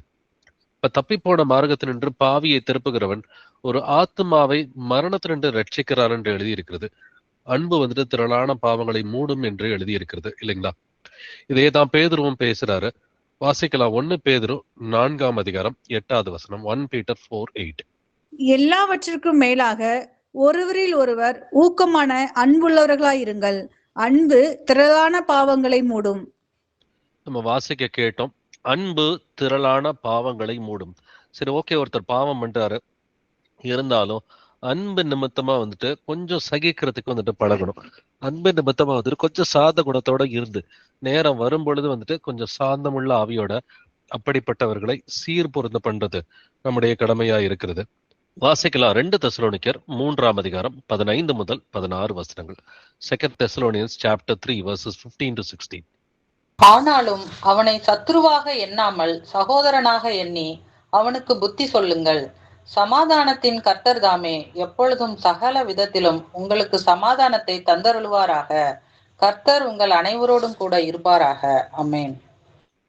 இப்ப புத்தி சொல்லும் பொழுது நம்ம எப்படிங்க புத்தி சொல்லணும்? ஒருத்தர் தப்பு பண்ணிடுறாரு, புத்தி சொல்லும் பொழுது அவனை சத்துருவாக எண்ணாமல் சகோதரனாக எண்ணி அவனுக்கு புத்தி சொல்லுங்கள். இப்ப முதலாவது அவர் அக்யூஸ் பண்ணி நம்ம புத்தி சொல்றதை விட சகோதரனாக எண்ணி நாம் புத்தி சொல்ல வேண்டும். அப்பதான் சமாதானத்தின் கர்த்தர் தாமே எப்பொழுதும் சகல விதத்திலும் உங்களுக்கு சமாதானத்தை தந்தருள்வாராக. சமாதானத்தின் தேவன் உங்களுக்கு சமாதானத்தை கொடுக்கணும். சகல விதத்திலும் எல்லா வகையிலும் உங்களுக்கு சமாதானத்தின் கர்த்தர் வந்துட்டு சமாதானத்தை கொடுக்கணும்னா நீங்க மற்றவர்களுக்கு புத்தி சொல்லும் பொழுது வந்துட்டு சகோதரனாக எண்ணி புத்தி சொல்ல வேண்டும். கர்த்தர் உங்கள் அனைவரோடும் கூட இருப்பாராக என்று எழுதியிருக்கிறது. ஏன்னா கர்த்தர் நமக்கு கொடுத்த ஊழியம் எப்படிப்பட்ட ஊழியம் அப்படின்னு சொன்னாக்க அது வந்துட்டு ஒப்புரவாக்குதலின் ஊழியம் என்று எழுதியிருக்கிறது. சோ இதை செய்யறதுக்கு தான் நம்ம அழைக்கப்பட்டிருக்கிறோம். அப்ப இதை செஞ்சா மட்டும்தான் நம்முடைய இருதயத்துல, நம்ம குடும்பங்கள்ல, நம்ம சபையில நமக்கு சமாதானம் இருக்கும். இப்ப கர்த்தர் நமக்கு என்ன ஊழியத்தை கொடுத்திருக்கிறாரு, எப்படிப்பட்ட உபதேசத்தை கொடுத்திருக்கிறாரு அப்படின்ற நம்முடைய அழைப்பை நாம் புரிந்து கொள்கிற பிள்ளைகளா இருக்க வேண்டும். அதற்காக வாசிக்கலாம் 2 கொரிந்தியர் 5ஆம் அதிகாரம் வசனங்கள் 18 முதல் 20 வரைக்கும். 2 Corinthians chapter 5 verses 18 to 20. இவை எல்லாம் தேவனாலே உண்டாயிருக்கிறது. அவர் இயேசு கிறிஸ்துவை கொண்டு நம்மை தம்மோடே ஒப்புரவாக்கி ஒப்புரவாகுதலின் ஊழியத்தை எங்களுக்கு ஒப்பு கொடுத்தார். அது என்னவெனில், தேவன் உலகத்தாருடைய பாவங்களை எண்ணாமல் கிறிஸ்துவுக்குள் அவர்களை தமக்கு ஒப்புரவாக்கி ஒப்புரவாக்குதலின் உபதேசத்தை எங்களிடத்தில் ஒப்புவித்தார். ஆனபடியினாலே தேவனானவர் எங்களை கொண்டு புத்தி சொல்லுகிறது போல நாங்கள் கிறிஸ்துவுக்காக ஸ்தானாபதிகளாய் இருந்து தேவனோட ஒப்புரவாகுங்கள் என்று கிறிஸ்துவின் நிமித்தம் உங்களை வேண்டிக் கொள்ளுகிறோம். ஆமென். நமக்கு சமாதானம் வேணும்னா இந்த 3 வசனங்களை நல்லா புரிஞ்சுக்கணும். இவை எல்லாம் தேவனாலே உண்டாயிருக்கிறது. அவர் இயேசு கிறிஸ்துவை கொண்டு நம்மை தம்மோடே ஒப்புரவாக்கி ஒப்புரவாக்குதலின் ஊழியத்தை எங்களுக்கு ஒப்பு கொடுத்தார். கர்த்தர் நமக்கு ஒரு ஊழியத்தை கொடுத்திருக்கிறாருங்க. அது என்ன ஊழியம்? ஒப்புரவாக்குதலின் ஊழியம், அதாவது மினிஸ்ட்ரி ஆஃப் ரெகன்சிலியேஷன். நாம பாவிகளா இருந்த போது நாம் தேவனோடு கூட ஒப்புரவா இல்லைங்களா? நம்முடைய பாவத்தின் நிமித்தமா நம்ம கர்த்தரோடு கூட ஒப்புரவா இல்லை. அப்ப கர்த்தர் வந்துட்டு முதலாவது என்ன செய்தாரு வந்துட்டு இயேசு கிறிஸ்துவை கொண்டு நம்மை தம்மோடே ஒப்புரவாக்கி. இப்ப என்னைக்கு நம்ம இயேசு கிறிஸ்துவை அறிஞ்சுக்கிட்டோமோ, இயேசு கிறிஸ்து எனது பாவங்களுக்காக மரித்தார், அடக்கம் பண்ணப்பட்டார், உயிர்த்தார். அவர் பரலோகத்திற்கு சென்று பிதாவுடைய வலது பாரிசத்துல வீட்டிருக்கிறார். அவர் 2ஆம் முறை வந்துட்டு மீண்டுமாக இந்த பூமிக்கு நியாயாதிபதியாக வருவார். இதெல்லாம் உணர்ந்துட்டோம்னு சொன்னாக்க முதலாவது நம்ம மனம் திரும்புறோம். மனம் திரும்பும் பொழுது நமக்கு ஒப்புரவு கிடைக்குது இல்லைங்களா? நமக்கு வந்துட்டு ஒப்புரவு கிடைக்குது. இந்த ஒப்புரவு நமக்கு கிடைத்த பிறகு ஒப்புரவாக்குதலின் ஊழியத்தை கர்த்தர் நமக்கு ஒப்பு கொடுக்கிறார். இதுக்கு பேரு மினிஸ்ட்ரி ஆஃப் ரெகன்சிலேஷன். இதுதான் நம்மளுடைய வேலையை. எப்பா நீ வந்துட்டு இயேசுவோட கூட ஒப்புரவாகுப்பா, அவருடைய பாவங்களை மன்னிப்பார். இப்ப நீ அவரோட கூட சமாதானமா இல்ல, உன்னுடைய பாவங்களை அவர் மன்னிச்சிட்டாருன்னா உனக்கு சமாதானம் கிடைக்கும். பாவங்களை அறிக்கை பண்ணு, பாவங்களை விட்டுரு, மன்னிக்க வேண்டியவங்களை மன்னிச்சிருன்னு சொல்லி ஒப்புரவாக்குதலின் ஒரு ஊழியத்தை கர்த்தர் நமக்கு கொடுத்திருக்கிறார். 19வது வந்துட்டு வசனத்துல கடைசி பகுதியில ஒப்புரவாக்குதலின் உபதேசத்தை எங்களுக்கு ஒப்புவித்தார். இந்த ஊழியத்தை எப்படிங்க பண்ணுவீங்க? ஒப்புரவாக்குதலின் ஊழியத்தை செய்யறதுக்கு ஒரு முறை இருக்குது. அது என்னதுனாக்கா ஒப்புரவாக்குதலின் உபதேசம் வேணும். வாயில வந்துட்டு வேர்ட் ஆஃப் ரெகன்சிலேஷன் வேணும். மினிஸ்ட்ரி ஆஃப் ரெகன்சிலேஷன் நீங்க பண்ணணும்னாக்க you should have the word of reconciliation. ஒப்புரவாக்குதலின் உபதேசம் அது கனிவான உபதேசமா, சாந்தமுள்ள ஒரு உபதேசமா இருக்கணும். எதுக்கு எடுத்தாலும் கடித்து ஒரு சில வந்துட்டு பட்சிக்கிற மாதிரி உபதேசம் பண்ணுவாங்க. ரொம்ப கடிஞ்சு எப்பொழுதுமே கடிஞ்சுக்கிட்டு உபதேசம் பண்ணுவாங்க. கர்த்தர் எப்பொழுதும் நம்மை கடிந்து கொள்ளார் என்று எழுதியிருக்கிறது இல்லைங்களா? உபதேசம் பண்றது அந்த ஊழியமே வந்துட்டு ஒப்புரவாக்குதலின் ஊழியமா இருக்கிறது. அந்த உபதேசம் வந்துட்டு ஒப்புரவாக்குதலின் உபதேசமா இருக்க வேண்டும். அதனாலதான் வந்துட்டு 20வது வசனத்துல தேவனுடைய ஒப்புரவாகுங்கள் என்று கிறிஸ்துவ நிமித்தம் உங்களை வேண்டிக் கொள்கிறோம். நம்ம போதிக்கிறது எப்படி இருக்கணும்? எப்பா கிறிஸ்துவ நிமித்தம் உங்களை வேண்டிக்கிறோம், எப்படியாவது பாவத்தை விட்டுருப்பா, எப்படியாவது பாவத்தை விட்டுட்டு நீ மனம் திரும்பு. கண்டிக்க வேண்டிய தருணங்கள் வந்துட்டு இருக்குது. நல்லா ஸ்ட்ராங்கா கண்டிக்க வேண்டிய தருணங்கள் இருக்குது. பட் எப்பொழுதுமே வந்துட்டு ஸ்ட்ராங்கா கண்டிச்சுக்கிட்டே இருந்தாக்க அது கர்த்தருக்கு வந்துட்டு பிடிக்கவே பிடிக்காது. எந்த நேரத்துல பிரைவேட்டா கண்டிக்கணும், எந்த நேரத்துல பப்ளிக்கா கண்டிக்கணும், எந்த நேரத்துல சாந்தத்தோட பேசணும், எந்த நேரத்துல வந்துட்டு இன்னும் கொஞ்சம் ஸ்ட்ராங்கா கண்டிக்கணும், இதெல்லாம் ஆவியானவர் வந்து சொல்லிக் கொடுப்பாரு. அது ஒவ்வொரு சிச்சுவேஷனுக்கும் கர்த்தர் வசனங்களை வைத்திருக்கிறார். அப்ப இந்த 3 வசனங்களை நம்ம நல்லா புரிஞ்சுக்கணும். மினிஸ்ட்ரி ஆஃப் ரெக்கன்சிலேஷன் நம்ம செய்யறதுக்கு வேர்ட் ஆஃப் ரெக்கன்சிலேஷன் வேணும். அதனால 20வது வசனத்துல பி ரெக்கன்சைல் டு காட். அப்ப கர்த்தரோடு கூட நாம ஒப்புரவாயிருக்கிறோம். இது போதுமா? இது பத்தாது. நம்முடைய குடும்பத்தாரும் ஒப்புரவாகணும். நம்முடைய நண்பர்கள், சொந்தக்காரவங்க, நமக்கு தெரிந்தவர்கள் எல்லோரும் முடிஞ்ச வரைக்கும் ஒப்புரவாகணும். அதனாலதான் ஒப்புரவாக்குதலின் ஊழியத்தை கர்த்தர் நமக்கு ஒப்பு கொடுத்திருக்கிறார். அதை செய்ய வேண்டிய ஒரு முறையானது ஒப்புரவாக்குதல் உபதேசத்தோடு கூட செய்கிற பிள்ளைகளா இருக்கணும். வாசிக்கலாம் கொலோசியர் 3ஆம் அதிகாரம் 15வது வசனம். கொலோசியன்ஸ் 3:15. தேவ சமாதானம் உங்கள் இருதயங்களில் ஆளக்கடவது. இதற்கென்றே நீங்கள் ஒரே சரீரமாக அழைக்கப்பட்டீர்கள். நன்றியறிதல் உள்ளவர்களாயும் இருங்கள். தேவ சமாதானம் உங்கள் இருதயங்களில் ஆளக்கடவது. இதற்கென்றே நீங்கள் ஒரே சரீரமாக அழைக்கப்பட்டீர்கள். அப்ப உலகம் முழுவதும் இருக்கிற சீஷர்கள் எல்லோரும் கர்த்தருடைய சபையில சபையாகிய சரீரம் என்று எழுதி இருக்கிறது இல்லைங்களா? இப்ப நம்ம எதுக்காக ஒரே சபையா ஒரே சரீரமா அழைக்கப்பட்டிருக்கிறோம்? தேவ சமாதானம் உங்கள் இருதயங்களில் ஆளக்கடவது. அப்ப சபைகள்ல சமாதானம் இருக்கணும்னு கர்த்தர் விரும்புறார். ஒவ்வொரு சபையிலும் அது கர்நாடகா சபையா இருக்கட்டும், தமிழ்நாடு சபையா இருக்கட்டும், ஒவ்வொரு சபையிலும் தேவ சமாதானம் இருக்க வேண்டும். ஒவ்வொரு சீஷருடைய இருதயத்திலும், ஒவ்வொரு குடும்பத்திலையும் ஒவ்வொரு சபையிலே சமாதானம் இருக்க வேண்டும். தேவ சமாதானம் உங்கள் இருதயங்களில் ஆழக்கடவது. இதற்கென்றே நீங்கள் ஒரே சரீரமாக அழைக்கப்பட்டீர்கள். எதுக்காக நம்ம ஒரே சபையை அழைக்கப்பட்டிருக்கிறோம்? தேவ சமாதானம் உடையவர்களா இருக்கணும். அதனாலதான் கர்த்தர் சொல்றாரு, நன்றி அறிதல் உள்ளவர்களாயும் இருங்கள். அந்த தேங்க்ஸ் கிவிங்ன்றது ரொம்ப ரொம்ப அவசியமானது. அநேகர் கர்த்தர்ட்ட ஜெபத்துல கேட்பாங்க, ஆண்டவரே இதை கொடுங்க அதை கொடுங்கன்னு சொல்லி. கர்த்தரும் அநேக முறை ஜெபத்தை கேட்டு கொடுத்துருவார். ஆனா அதுக்கு நம்ம நன்றி சொல்றோமா? நன்றி அறிதலோடு ஒரு வாழ்க்கை இருக்கிறதான்னு சொல்லி நம்மை நாமே நிதானித்து பார்ப்போம். அநேக முறை நம்ம கேட்டதெல்லாம் கர்த்தர் உடனே கொடுத்துருவார். ஆனா அதுக்கு பல முறை நம்ம நன்றி கூட சொல்லியிருக்க மாட்டோம். அதனாலதான் கர்த்தர் சொல்றாரு, நன்றி அறிதல் உள்ளவர்களாயும் இருங்கள். ஏசாயா 26:3வது வசனம் வாசிக்கலாம். ஐசையா 26:3. உம்மை உறுதியாய் பற்றி கொண்ட மனதை உடையவன் உம்மையே நம்பி இருக்கிறபடியால் நீர் அவனை பூரண சமாதானத்துடன் காத்துக்கொள்வீர். ஆமென். நீர் அவனை பூரண சமாதானத்துடன் காத்துக்கொள்வீர் என்று எழுதியிருக்கிறது இல்லைங்களா? அப்ப கர்த்தர் ஒரு மனுஷனை பூரண சமாதானத்தோட காத்துக்கிறார். அப்ப யாரை பூரண சமாதானத்தோட கர்த்தர் காத்துக்கொள்கிறார்? உம்மை உறுதியாய் பற்றி கொண்ட மனதை உடையவன், உண்மையே நம்பி இருக்கிறபடியால். அப்ப கர்த்தரை உறுதியாக பற்றி கொண்டு இயேசு கிறிஸ்து ஒருவரை மாத்திரமே ஒருவன் நம்பி இருந்தாக்க கர்த்தர் அவனுக்கு பூரண சமாதானத்தை கொடுப்பாருங்க. இப்ப உங்களுக்கு பூரண சமாதானம் இல்லைனாக்க கொஞ்சம் யோசிச்சு பாருங்க. இயேசு கிறிஸ்துவ உறுதியா பற்றி கொண்டு இருக்கிறோமா? இயேசு கிறிஸ்துவ மட்டும் நம்புறோமா? இல்ல இயேசுவை நம்பிக்கிட்டு இன்னொரு மனுஷனை நம்புறோமா? நம்ம நிதானித்து பார்க்கணும். பூரண சமாதானம் வேணும்னாக்க இயேசு கிறிஸ்துவை மட்டுமே உறுதியாய் பற்றி கொண்டிருக்க வேண்டும். இதுல இன்னொரு அடிப்படையான ஒரு காரியம், சமாதானம் வரணும்னா முதல்ல மன்னிக்கணும். மற்றவர்களை மன்னிக்காம நமக்கு சமாதானம் வரவே வராதுங்க. வாசிக்கலாம் கொலோசியர் 3ஆம் அதிகாரம் 13வது வசனம். கொலோசியன்ஸ் 3:13. ஒருவரை ஒருவர் தாங்கி ஒருவர் பேரில் ஒருவருக்கு குறைபாடு உண்டானால் கிறிஸ்து உங்களுக்கு மன்னித்தது போல ஒருவருக்கொருவர் மன்னியுங்கள். கர்த்தர் என்ன சொல்றாரு? ஒருவரை ஒருவர் தாங்கணும். தாங்கின்னு என்னது? ஒருத்தர் விழுகும் பொழுது இன்னொருத்தர் தாங்கணும். ஒருவர் பேரில் ஒருவருக்கு குறைபாடு உண்டானால் கிறிஸ்து உங்களுக்கு மன்னித்தது போல ஒருவருக்கொருவர் மன்னியுங்கள். எப்படிங்க மன்னிக்கணும்? இயேசு என்னை மன்னிச்சிட்டார்னா என்னுடைய பாவங்கள் எல்லாம் ஞாபகத்துல வச்சிருக்கவே மாட்டாரு. அப்ப இயேசு கிறிஸ்து என்ன மன்னிக்கிறது போல நானும் மற்றவர்களை மன்னிக்கணும். கிறிஸ்து உங்களுக்கு மன்னித்தது போல ஒருவருக்கு ஒருவர் மன்னியுங்கள் என்று எழுதி இருக்கிறது. இப்ப மன்னிப்பதுதான் சமாதானத்தினுடைய ஒரு அடித்தளமா இருக்கிறது. மன்னிக்கலனாக்க சமாதானமே இருக்காது. இதேதான் எபேசியர் 4:32 கர்த்தர் பேசுறாரு. ஒருவருக்கொருவர் தயவாயும் மன உருக்கமாயும் இருந்து கிறிஸ்துவுக்குள் தேவன் உங்களுக்கு மன்னித்தது போல நீங்களும் ஒருவருக்கொருவர் மன்னியுங்கள். அப்ப தேவன் உங்களுடைய பாவங்களை நீங்க அறிக்கை பண்ணும் பொழுது மன்னிக்கிறார். இப்ப நீங்களும் ஒருத்தருக்கு மன்னிச்சா மட்டும்தான் உங்களுடைய இருதயத்துல சமாதானம் கிடைக்கும். வாசிக்கலாம் மத்தேயு 6ஆம் அதிகாரம் வசனங்கள் 14 முதல் 15 வரைக்கும். மனுஷருடைய தப்பிதங்களை நீங்கள் அவர்களுக்கு மன்னித்தால் உங்கள் பரமபிதா உங்களுக்கு மன்னிப்பார்.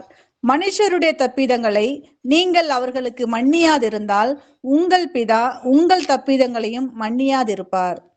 மனுஷருடைய தப்பிதங்களை நீங்கள் அவர்களுக்கு மன்னித்தால் உங்கள் பரமபிதா உங்களுக்கு மன்னிப்பார். இங்க ஒரு கண்டிஷன் இருக்குது. என்ன கண்டிஷன்?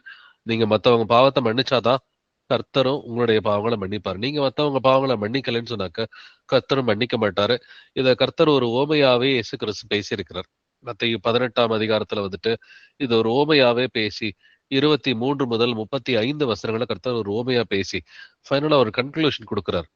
நீங்களும் அவனவன் தன் தன் சகோதரன் செய்த தப்பிதங்களை மனப்பூர்வமாய் மன்னியாமற் போனால் உங்கள் பரமபிதாவும் உங்களுக்கு அப்படியே செய்வார்.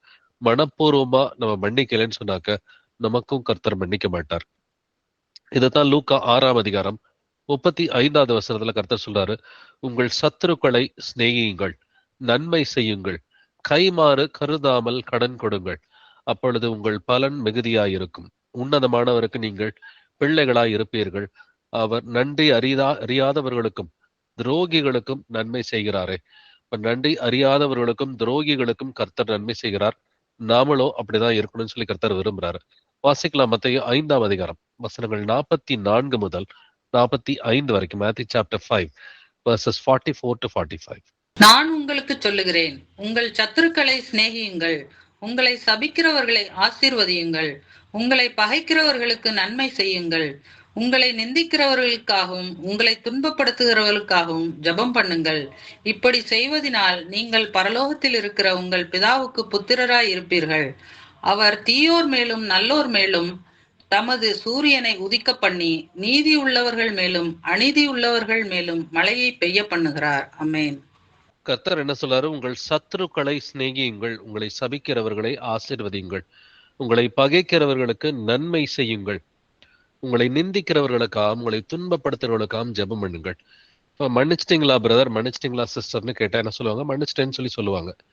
பட் அவங்களுக்கா ஜெபிக்கிறீங்களான்னு கேட்டா இல்ல ஜெபிக்கல. அநேகர்கிட்ட இந்த ரெஸ்பான்ஸ் தான் வந்துட்டு வருது. நீங்க ஒருத்தரை மன்னிச்சிட்டிங்கன்னா அவங்களுக்காக ரெகுலரா ஜெபம் பண்ணுங்க, அதுதான் நீங்க மன்னிச்சதுக்கான அடையாளமா இருக்கிறது. அப்ப கர்த்தர் அவர்களை மன்னிக்க வேண்டும் என்று அவர்களுக்காக ஜெபிக்க வேண்டும். கர்த்தர் அவர்களை ஆசீர்வதிக்க வேண்டும் என்று நம்முடைய சத்துருக்களுக்காக எதிரிகளுக்காக நம்ம ஜெபம் செய்ய வேண்டும். அதுதான் முழுமையா மன்னிக்கிறதுக்கான ஒரு அடையாளம். சத்துருக்களை வந்துட்டு சிநேகின்னு சொல்லி கர்த்தர் சொல்றாரு. அப்ப அவங்களுக்கு எது நன்மையோ, அப்ப அவர்களுக்கு எது வந்துட்டு சந்தோஷமோ, அப்ப அதற்காக ஜெபிக்கிற பிள்ளைகளாய் நம்ம இருக்கணும். இப்படி செய்வதனால் நீங்கள் பரலோகத்தில் இருக்கிற உங்கள் பிதாவுக்கு புத்திரராய் இருக்கிறீர்கள். அப்ப நம்ம வந்துட்டு பிதாவின் பிள்ளைகளா இருக்கணும்னு சொன்னாக்க முதல்ல சத்துருக்களை சிநேகிக்கணும், அவர்களுக்காக ஜெபிக்க வேண்டும். ஏன்னா வந்துட்டு பிதாவானவர் என்ன செய்கிறார்? தீயோர் மேலும் நல்லோர் மேலும் தமது சூரியனை உதிக்க பண்ணுகிறார், நீதி உள்ளவர்கள் மேலும் அநீதி உள்ளவர்கள் மேலும் மழையை பெய்ய பண்ணுகிறார் என்று எழுதியிருக்கிறது. நல்லவங்களுக்கும் கெட்டவங்களுக்கும் நாம் நல்லவர்களாகவே இருக்க வேண்டும். வாசிக்கலாம் 1 பேதுரு 2ஆம் அதிகாரம் 15வது வசனம். 1 Peter 2:15. நீங்கள் நன்மை செய்கிறதினாலே புத்தியீன மனுஷருடைய அறியாமையை அடக்குவது தேவனுடைய சித்தமாயிருக்கிறது. நம்மளை சுத்தி நிறைய புத்தியீன மனிதர்கள் வந்துட்டு நிச்சயமா இருப்பாங்க. நான் கர்த்தர் என்ன சொல்றாரு? நீங்கள் நன்மை செய்கிறதினாலே. அப்ப நீங்க நன்மை செஞ்சா என்ன நடக்கும்? புத்தியீன மனுஷருடைய அறியாமையை அடக்குவது தேவனுடைய சித்தமா இருக்கிறது. புத்தியீன மனுஷருக்கு என்னங்க இருக்கும்? அறியாமை இருக்கும். அந்த அறியாமையை அடக்க முடியுமா? ஆனா அவன் புத்தியீனமா இருக்கிறான், அவனுக்கு அறியாமை இருக்கு, நான் எப்படி அடக்க முடியும்னு ஒரு கேள்வி கேட்கலாம். ஆனா நீங்கள் நன்மை செய்கிறதுனாலே புத்தியீன மனுஷருடைய அறியாமையை அடக்குவது தேவனுடைய சித்தமா இருக்கிறது. இப்படி பைபிள்ல ஒரு எக்ஸாம்பிள் தான் வந்துட்டு ஏசா அடுத்து யாக்கோபு. யாக்கோபு கர்த்தருக்கு பிரியமா இருந்தா, ஏசா வந்துட்டு கர்த்தருக்கு விரோதமா இருந்தா, தன்னுடைய சகோதரனை கொலை பண்ணணும்னு சொல்லி நினைச்சுக்கிட்டு இருந்தான். அப்ப ஏசா எப்படிப்பட்டவன்? அவன் புத்தியீனமான ஒரு மனிதன். யாக்கோபு வந்துட்டு 20 ஆண்டுகள் கழித்து தன்னுடைய மாமனார் வீட்டில இருந்து தன்னுடைய மனைவி, தன்னுடைய பிள்ளைகள், தன்னுடைய பரிவாரங்களோடு வந்துட்டு திரும்பி வரும் பொழுது ஏசா 400 பேரோடு கூட தன்னுடைய சகோதரனை பார்க்க சென்றான் என்று எழுதியிருக்குது. யோசிச்சு பாருங்க, யாராவது 400 பேரோட தன்னுடைய சகோதரனை பார்க்கறதுக்கு போவானா? அவன் 400 பேரோட போறான்னு சொன்னா அவன் கொலை பண்றதுக்கு தான் அவன் போறான். ஏசாவுடைய ஒரே நோக்கமே வந்துட்டு அவனுடைய சகோதரனை கொலை செய்ய வேண்டும். இதனாலதான் 400 பேரை கூட்டிகிட்டு போறான். அன்பா பிரியமா பார்க்கணும்னு சொன்னாக்க ஒரு 5 பேரோட போயிருந்திருக்கலாம். 400 பேரோட போறானாக்க கொலை செய்வதற்காக தான் போறான். ஆனா அவன் புத்தியீனமான ஒரு மனிதன். ஆனா அந்த இடத்துல வந்துட்டு என்ன நன்மையை வந்துட்டு யாக்கோபு செய்யறாரு? நீங்கள் நன்மை செய்கிறதுனாலே புத்தியீன மனுஷனுடைய அறியாமையை அடக்க முடியும். அப்ப ஏசாவுக்கு நிறைய கிஃப்ட் எல்லாம் வந்துட்டு கொடுத்து அனுப்புறாரு யாக்கோபு. நிறைய ஆடுகள், மாடுகள், கொளுத்தவைகள் எடுத்து நிறைய கிஃப்ட் வந்துட்டு கொடுத்து அனுப்புறாரு. அந்த கிஃப்டை பார்க்கவே அவனோட இருதயம் வந்துட்டு கரைஞ்சு போயிடுச்சு. ஐயோ, என்னோட சகோதரனையா நான் கொலை பண்றேன், அவன் எனக்கு கிஃப்ட் கொடுக்குறான், நான் அவனை கொலை பண்றதுக்கு போயிட்டு இருக்கிறேன்னு சொல்லி அங்க இருவரும் சந்திக்கும் பொழுது என்ன நடக்குது? ஒருத்தர் வந்துட்டு கட்டி தழுவி அவர்கள் கண்ணீர் சிந்தி தங்களுடைய அன்பை வந்துட்டு பரிமாறிக்கொண்டு பிரிஞ்சு போறாங்க. அப்ப புத்தியீனமான மனுஷர் உங்க வாழ்க்கையில உங்களை சுத்தி இருந்தா கூட நீங்கள் அவர்களுக்கு நன்மை செய்ய வேண்டும். நீங்கள் நன்மை செய்வதனாலே புத்தியீன மனுஷருடைய அறியாமை அடக்குவது தேவனுடைய சித்தமா இருக்கிறது. ரோமர் 2 10 வாசிக்கலாம். ரோமன்ஸ் 2:10. முன்பு யூதரிலும் பின்பு கிரேக்கரிலும் எவன் நன்மை செய்கிறானோ அவனுக்கு மகிமையும் கனமும் சமாதானமும் உண்டாகும். வசனம் ரொம்ப கிளியரா இருக்குது. முன்பு யூதரிலும் பின்பு கிரேக்கரிலும் நம்ம யாரா இருந்தாலும் வந்துட்டு எவன் நன்மை செய்கிறானோ அவனுக்கு மகிமையும் கனமும் சமாதானமும் உண்டாகும். யாருக்கு சமாதானம் கிடைக்கும்? நன்மை செய்கிற பிள்ளைகளுக்கு மட்டும்தான் சமாதானம் கிடைக்கும். அப்போ உங்களுக்கு சமாதானம் இருக்குதுன்னா நீங்க நன்மை செய்றீங்க. உங்களுக்கு சமாதானம் இல்லைன்னு செய்யல, அவ்வளவுதான். இப்ப நம்மை நாமே நிதானித்து அறிகிற பிள்ளைகளா இருக்கணும். நம்ம வாழ்க்கையில தினம்தோறும் நன்மை செய்கிற பிள்ளைகளா இருக்கிறோமா? இயேசு கிறிஸ்து நன்மை செய்கிறவராக சுற்றி திரிந்தார் என்று வேதத்தில் வாசிக்கிறோம் இல்லைங்களா? தினம்தோறும் அவர் வந்துட்டு நன்மை செய்கிறவராக சுற்றி திரிந்தார். அப்ப டெய்லி நன்மை செய்கிற பிள்ளைகளா நம்ம இருக்கிறோமா? அப்ப நான் புது சிருஷ்டியா வந்துட்டு மாறிட்டேனா? நான் எல்லாரையும் மன்னிச்சுட்டேனா? என்னுடைய வாயில வந்துட்டு பக்தி விருத்திக்கு ஏதுவான வார்த்தைகள் வந்துட்டு வருகிறதா? நான் எப்பொழுது வந்துட்டு சாந்தமா இருக்கிறேனா? சமாதானமா இருக்கிறேனா? என்னுடைய குடும்பம் சமாதானமா இருக்குதான்னு சொல்லி நம்மை நாமே நிதானிக்கிற பிள்ளைகளா இருப்போம். வாசிக்கலாம் கலாத்தியர் 6 வசனங்கள் 15 முதல் 16 வரைக்கும். Galatians chapter 6 verses 15 to 16. கிறிஸ்து இயேசுவுக்குள் விருத்த சேதனமும் ஒன்றுமில்லை, விருத்த சேதனம் இல்லாமையும் ஒன்றுமில்லை, புது சிருஷ்டியே காரியம். இந்த பிரமாணத்தின்படி நடந்து வருகிறவர்கள் எவர்களோ அவர்களுக்கும் தேவனுடைய இஸ்ரவேலருக்கும் சமாதானமும் இரக்கமும் உண்டாயிருப்பதாக. ஆமென். யாருக்கு இங்க வந்துட்டு சமாதானமும் இரக்கமும் உண்டுன்னு சொல்லி கர்த்தர் சொல்றாரு? புது சிருஷ்டியா மாறி இருப்பவர்களுக்கு மட்டும்தான் வந்துட்டு சமாதானமும் இரக்கமும் உண்டாகும் என்று எழுதி இருக்கிறது இல்லைங்களா? இந்த பிரமாணத்தின்படியே நடந்து வருகிறவர்கள் எவர்களோ. எந்த பிரமாணம்? கர்த்தருடைய பிரமாணம். புதிய ஏற்பாட்டுல என்ன கொடுத்திருக்கிறாரு? நீ எல்லாவற்றுக்கும் மேலாக உன்னுடைய தேவனாகிய கர்த்தர் மேல அன்பா இருக்க வேண்டும். முழு இருதயத்தோடு, முழு ஆத்மாவோடு, முழு மனதோடு, முழு வலிமையோடு, முழு சிந்தையோடு இயேசு கிறிஸ்துவை நாம் அன்பு செய்கிற பிள்ளைகளா இருக்கணும். இரண்டாவது, இதற்கு ஒப்பான வந்துட்டு 2வது கற்பனை என்னது? உன்னை நீ நேசிக்கிறது போல பிறனையும் நேசிக்கணும். இப்ப இப்படிப்பட்டவர்களுக்கு சமாதானம் உண்டாகும் என்று கர்த்தர் சொல்றாரு. அதே போல சகோதர சகோதரிகளை நேசிக்கிறதுல ஒரு பெரிய கட்டளையை கர்த்தர் வச்சிருக்கிறார். வாசிக்கலாம் 1 யோவான் 3 1 John 3:16. அவர் தம்முடைய ஜீவனை நமக்காக கொடுத்ததினாலே அன்பு இன்னதென்று அறிந்திருக்கிறோம். நாமும் சகோதரருக்காக ஜீவனை கொடுக்க கடனாளிகளாய் இருக்கிறோம். நாமும் சகோதரருக்காக ஜீவனை கொடுக்க கடனாளிகளாய் இருக்கிறோம். இப்ப சகோதர சகோதரிகளுக்காக ஜீவனை கொடுக்க கடனாளிகளாய் நாம இருக்கிறோம் இல்லைங்களா? அப்ப மன்னிக்கிறது எம்மாத்திரம்? மன்னிக்கிறது ஒரு சாதாரண விஷயம். ஒப்புரவாகிறது எம்மாத்திரம்? அதுவும் ஒரு சாதாரண விஷயம் இல்லைங்களா? இப்ப சகோதர சகோதரிகளுக்காக ஜீவனையே கொடுக்கணும்னு சொல்லி வேதம் சொல்லுது. அப்படின்னா மன்னிக்கிறதோ ஒப்புரவாகிறதோ ரொம்ப சாதாரண விஷயம். இது வரைக்கும் மன்னிக்கல, நம்ம ஒப்புரவாகலைன்னா நமக்கு சமாதானம் இருக்காது. நம்ம கிட்ட சமாதானம் இல்லைன்னா நம்ம குடும்பத்திலேயும் சமாதானம் இருக்காது. இது வரைக்கும் நீங்க யாரையாவது மன்னிக்கலையா? உங்களை யாராவது வந்துட்டு கடுமையா பேசி இருக்கிறாங்களா? உங்களை யாராவது விசாரிக்காம இருக்கிறாங்களா? நீங்க ஒரு நோய் நொடியில இருக்கிறப்ப உங்களுக்கு ஹெல்ப் பண்ணாம, நீங்க ஒரு கஷ்டத்துல இருக்கிறப்ப உங்களை வந்துட்டு கைவிடப்பட்டவர்களா வந்துட்டு அவங்க யாரும் விசாரிக்காம இருந்திருக்கிறாங்களா? அவங்களை முதலாவது மன்னிக்கிற பிள்ளைகளாய் நம்ம இருக்கணும். ஏன்னா நம்ம சகோதர சகோதரிகளுக்காக ஜீவனை கொடுக்கணும். ஜீவனை கொடுக்காட்டி கூட அட்லீஸ்ட் மன்னிக்கிற பிள்ளைகளாய் நம்ம இருக்கணும். வாசிக்கலாம் 2 பேதுரு 3 2 Peter 3:14. ஆகையால் பிரியமானவர்களே, இவைகள் வர காத்திருக்கிற நீங்கள் கரையற்றவர்களும் பிழையில்லாதவர்களுமாய் சமாதானத்தோடே அவர் சன்னதியில் காணப்படும்படி ஜாக்கிரதையாயிருங்கள். இது ஒரு முக்கியமான எச்சரிப்பின் வசனமா இருக்கிறது இல்லைங்களா? இயேசு கிறிஸ்து வரும்பொழுது நம்ம எப்படி இருக்கணுங்க? நீங்கள் கரையற்றவர்களும் பிழை இல்லாதவர்களுமாய் சமாதானத்தோட அவர் சந்நிதியில் காணப்படும்படி ஜாக்கிரதையா இருக்கணும். இயேசு கிறிஸ்து வர்ற அன்னைக்கு குடும்பத்துல ஒரு சண்டை நடக்குதுன்னு வச்சுக்கல, எப்படி அவரோட கூட போக முடியும்? இயேசு கிறிஸ்து வரும் பொழுது அன்னைக்கு நாள்ல வந்துட்டு இன்னொருத்தரை மன்னிக்காம இருக்கிறோம். இல்ல சொந்தக்காரங்களோட சண்டை, இல்ல வந்துட்டு மற்றவர்களோட ஒரு சண்டை இருக்குது, ஒரு கோபம், ஒரு எரிச்சல், ஒரு விரோதம், ஒரு வைராக்கியம், கசப்பு, முறுமுறுப்பு இதெல்லாம் இருக்குதுன்னு சொன்னாக்க சமாதானம் இருக்காது. இப்ப சமாதானத்தோட அவர் சந்நிதியில் காணப்படும்படி ஜாக்கிரதையாயிருங்கள். இந்த கடைசி வார்த்தை ஜாக்கிரதையாருன்னு சொல்லி கர்த்தர் சொல்றாரு. இது ஒரு எச்சரிப்பின் வசனமா இருக்குது. சமாதானம் இல்லைனாக்க கர்த்தரோடு கூட நம்மால் சேர முடியாது. வாசிக்கலாம் பிலிப்பியர் 2 வசனங்கள் 15 முதல் 16 வரைக்கும். Philippians chapter 2 verses 15 to 16.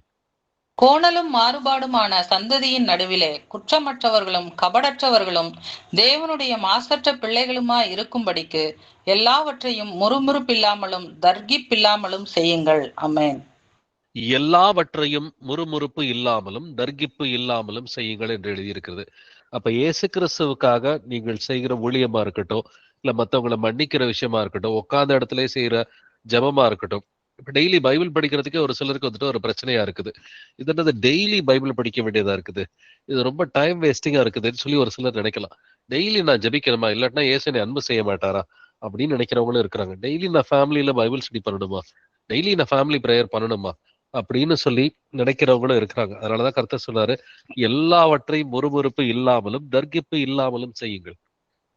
முறுமுறுப்பு இல்லாம தர்கிப்பு இல்லாமல் செய்கிறவர்களா இருக்கணும்.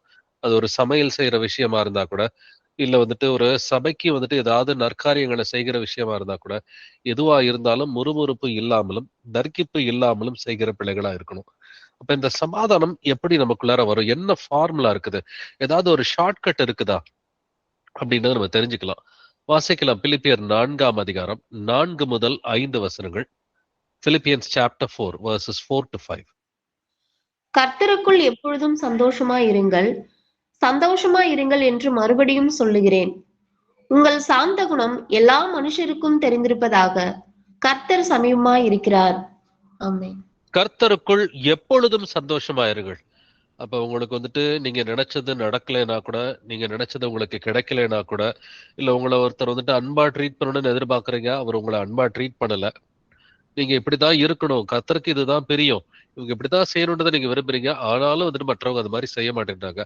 ஆனா வசனம் என்ன சொல்லுது, கர்த்தருக்குள் எப்பொழுதும் சந்தோஷமாயிருங்கள், சந்தோஷமாயிருங்கள் என்று மறுபடியும் சொல்லுகிறேன். கர்த்தருக்குள்ளார சந்தோஷமா இருக்கிறவா, என்ன நடந்தாலும், சூழ்நிலைகள் எப்படி இருந்தாலும், உங்கள் சாந்த குணம் எல்லா மனுஷருக்கும் தெரிந்திருப்பதாக. கர்த்தர் சமீபமா இருக்கிறார். நல்லா அந்த எச்சரிப்பின் வசனத்தை பார்த்துங்க. இயேசு கிறிஸ்துவின் வருகை பக்கத்துல இருக்குது. உங்கள் சாந்த குணம் எல்லா மனுஷருக்கும் தெரிந்திருப்பதாக. இல்லங்க, இந்த பிரதரா இவர் எப்பொழுதுமே கோவப்படுவாருங்க. டக்குன்னு சிச்சுவேஷன் கொஞ்சம் சரியில்லைடா, டக்குன்னு கோவப்பட்டு ஏதாவது பேசிடுவாரு. ஐயோ இந்த சிஸ்டரா, இவங்க ரொம்ப முற்கோபிங்க, டக்குன்னு வந்துட்டு இவங்களோட முகமே வந்துட்டு மாறிடும். ஏதாவது ஒரே ஒரு சின்ன தவறு நடந்தாலும் டக்குன்னு ஏதாவது பேசிடுவாங்க. இப்படி நம்ம பேர் எடுக்க கூடாது. உங்கள் சாந்த குணம் எல்லா மனுஷருக்கும் தெரிந்திருப்பதாக. காரணம் என்னன்னா, கர்த்தர் சமீபமா இருக்கிறார். இப்ப சமாதானம் வேணும்னா அதுக்கான ஃபார்முலாவை பார்க்கலாம். அதுக்கான ஷார்ட்கட்டை வந்துட்டு நம்ம தெரிஞ்சுக்கலாம். பிலிப்பியர் 4ஆம் அதிகாரம் வசனங்கள் 6 முதல் 7 வரைக்கும். பிலிப்பியர்ஸ் சாப்டர் 4 verses 6 to 7. நீங்கள் ஒன்றுக்கும் கவலைப்படாமல் எல்லாவற்றையும் குறித்து உங்கள் விண்ணப்பங்களை சோஸ்திரத்தோட கூடிய ஜெபத்தினாலும் வேண்டுதலினாலும் தேவனுக்கு தெரியப்படுத்துங்கள். அப்பொழுது எல்லா புத்திக்கும் மேலான தேவ சமாதானம் உங்கள் இருதயங்களையும் உங்கள் சிந்தைகளையும் கிறிஸ்து இயேசுவுக்குள்ளாக காத்துக்கொள்ளும். ஆமென். ஆமென். இதுல 7வது வசனம் ரொம்ப கிளியரா இருக்கு. அப்பொழுது எல்லா புத்திக்கும் மேலான தேவ சமாதானம் உங்கள் இருதயங்களையும் உங்கள் சிந்தைகளையும் கிறிஸ்து இயேசுவுக்குள்ளாக காத்துக்கொள்ளும். அப்ப எல்லா புத்திக்கும் மேலான தேவ சமாதானம் உங்க இருதயத்துக்குள்ளார வேணும்னா நீங்க ஒரு காரியம் செய்யணுங்க. அது என்னன்னாக்க 6வது வசனம் சொல்லுகிறது, நீங்கள் ஒன்றுக்கும் கவலைப்படாமல். முதல்ல கவலையே படக்கூடாது.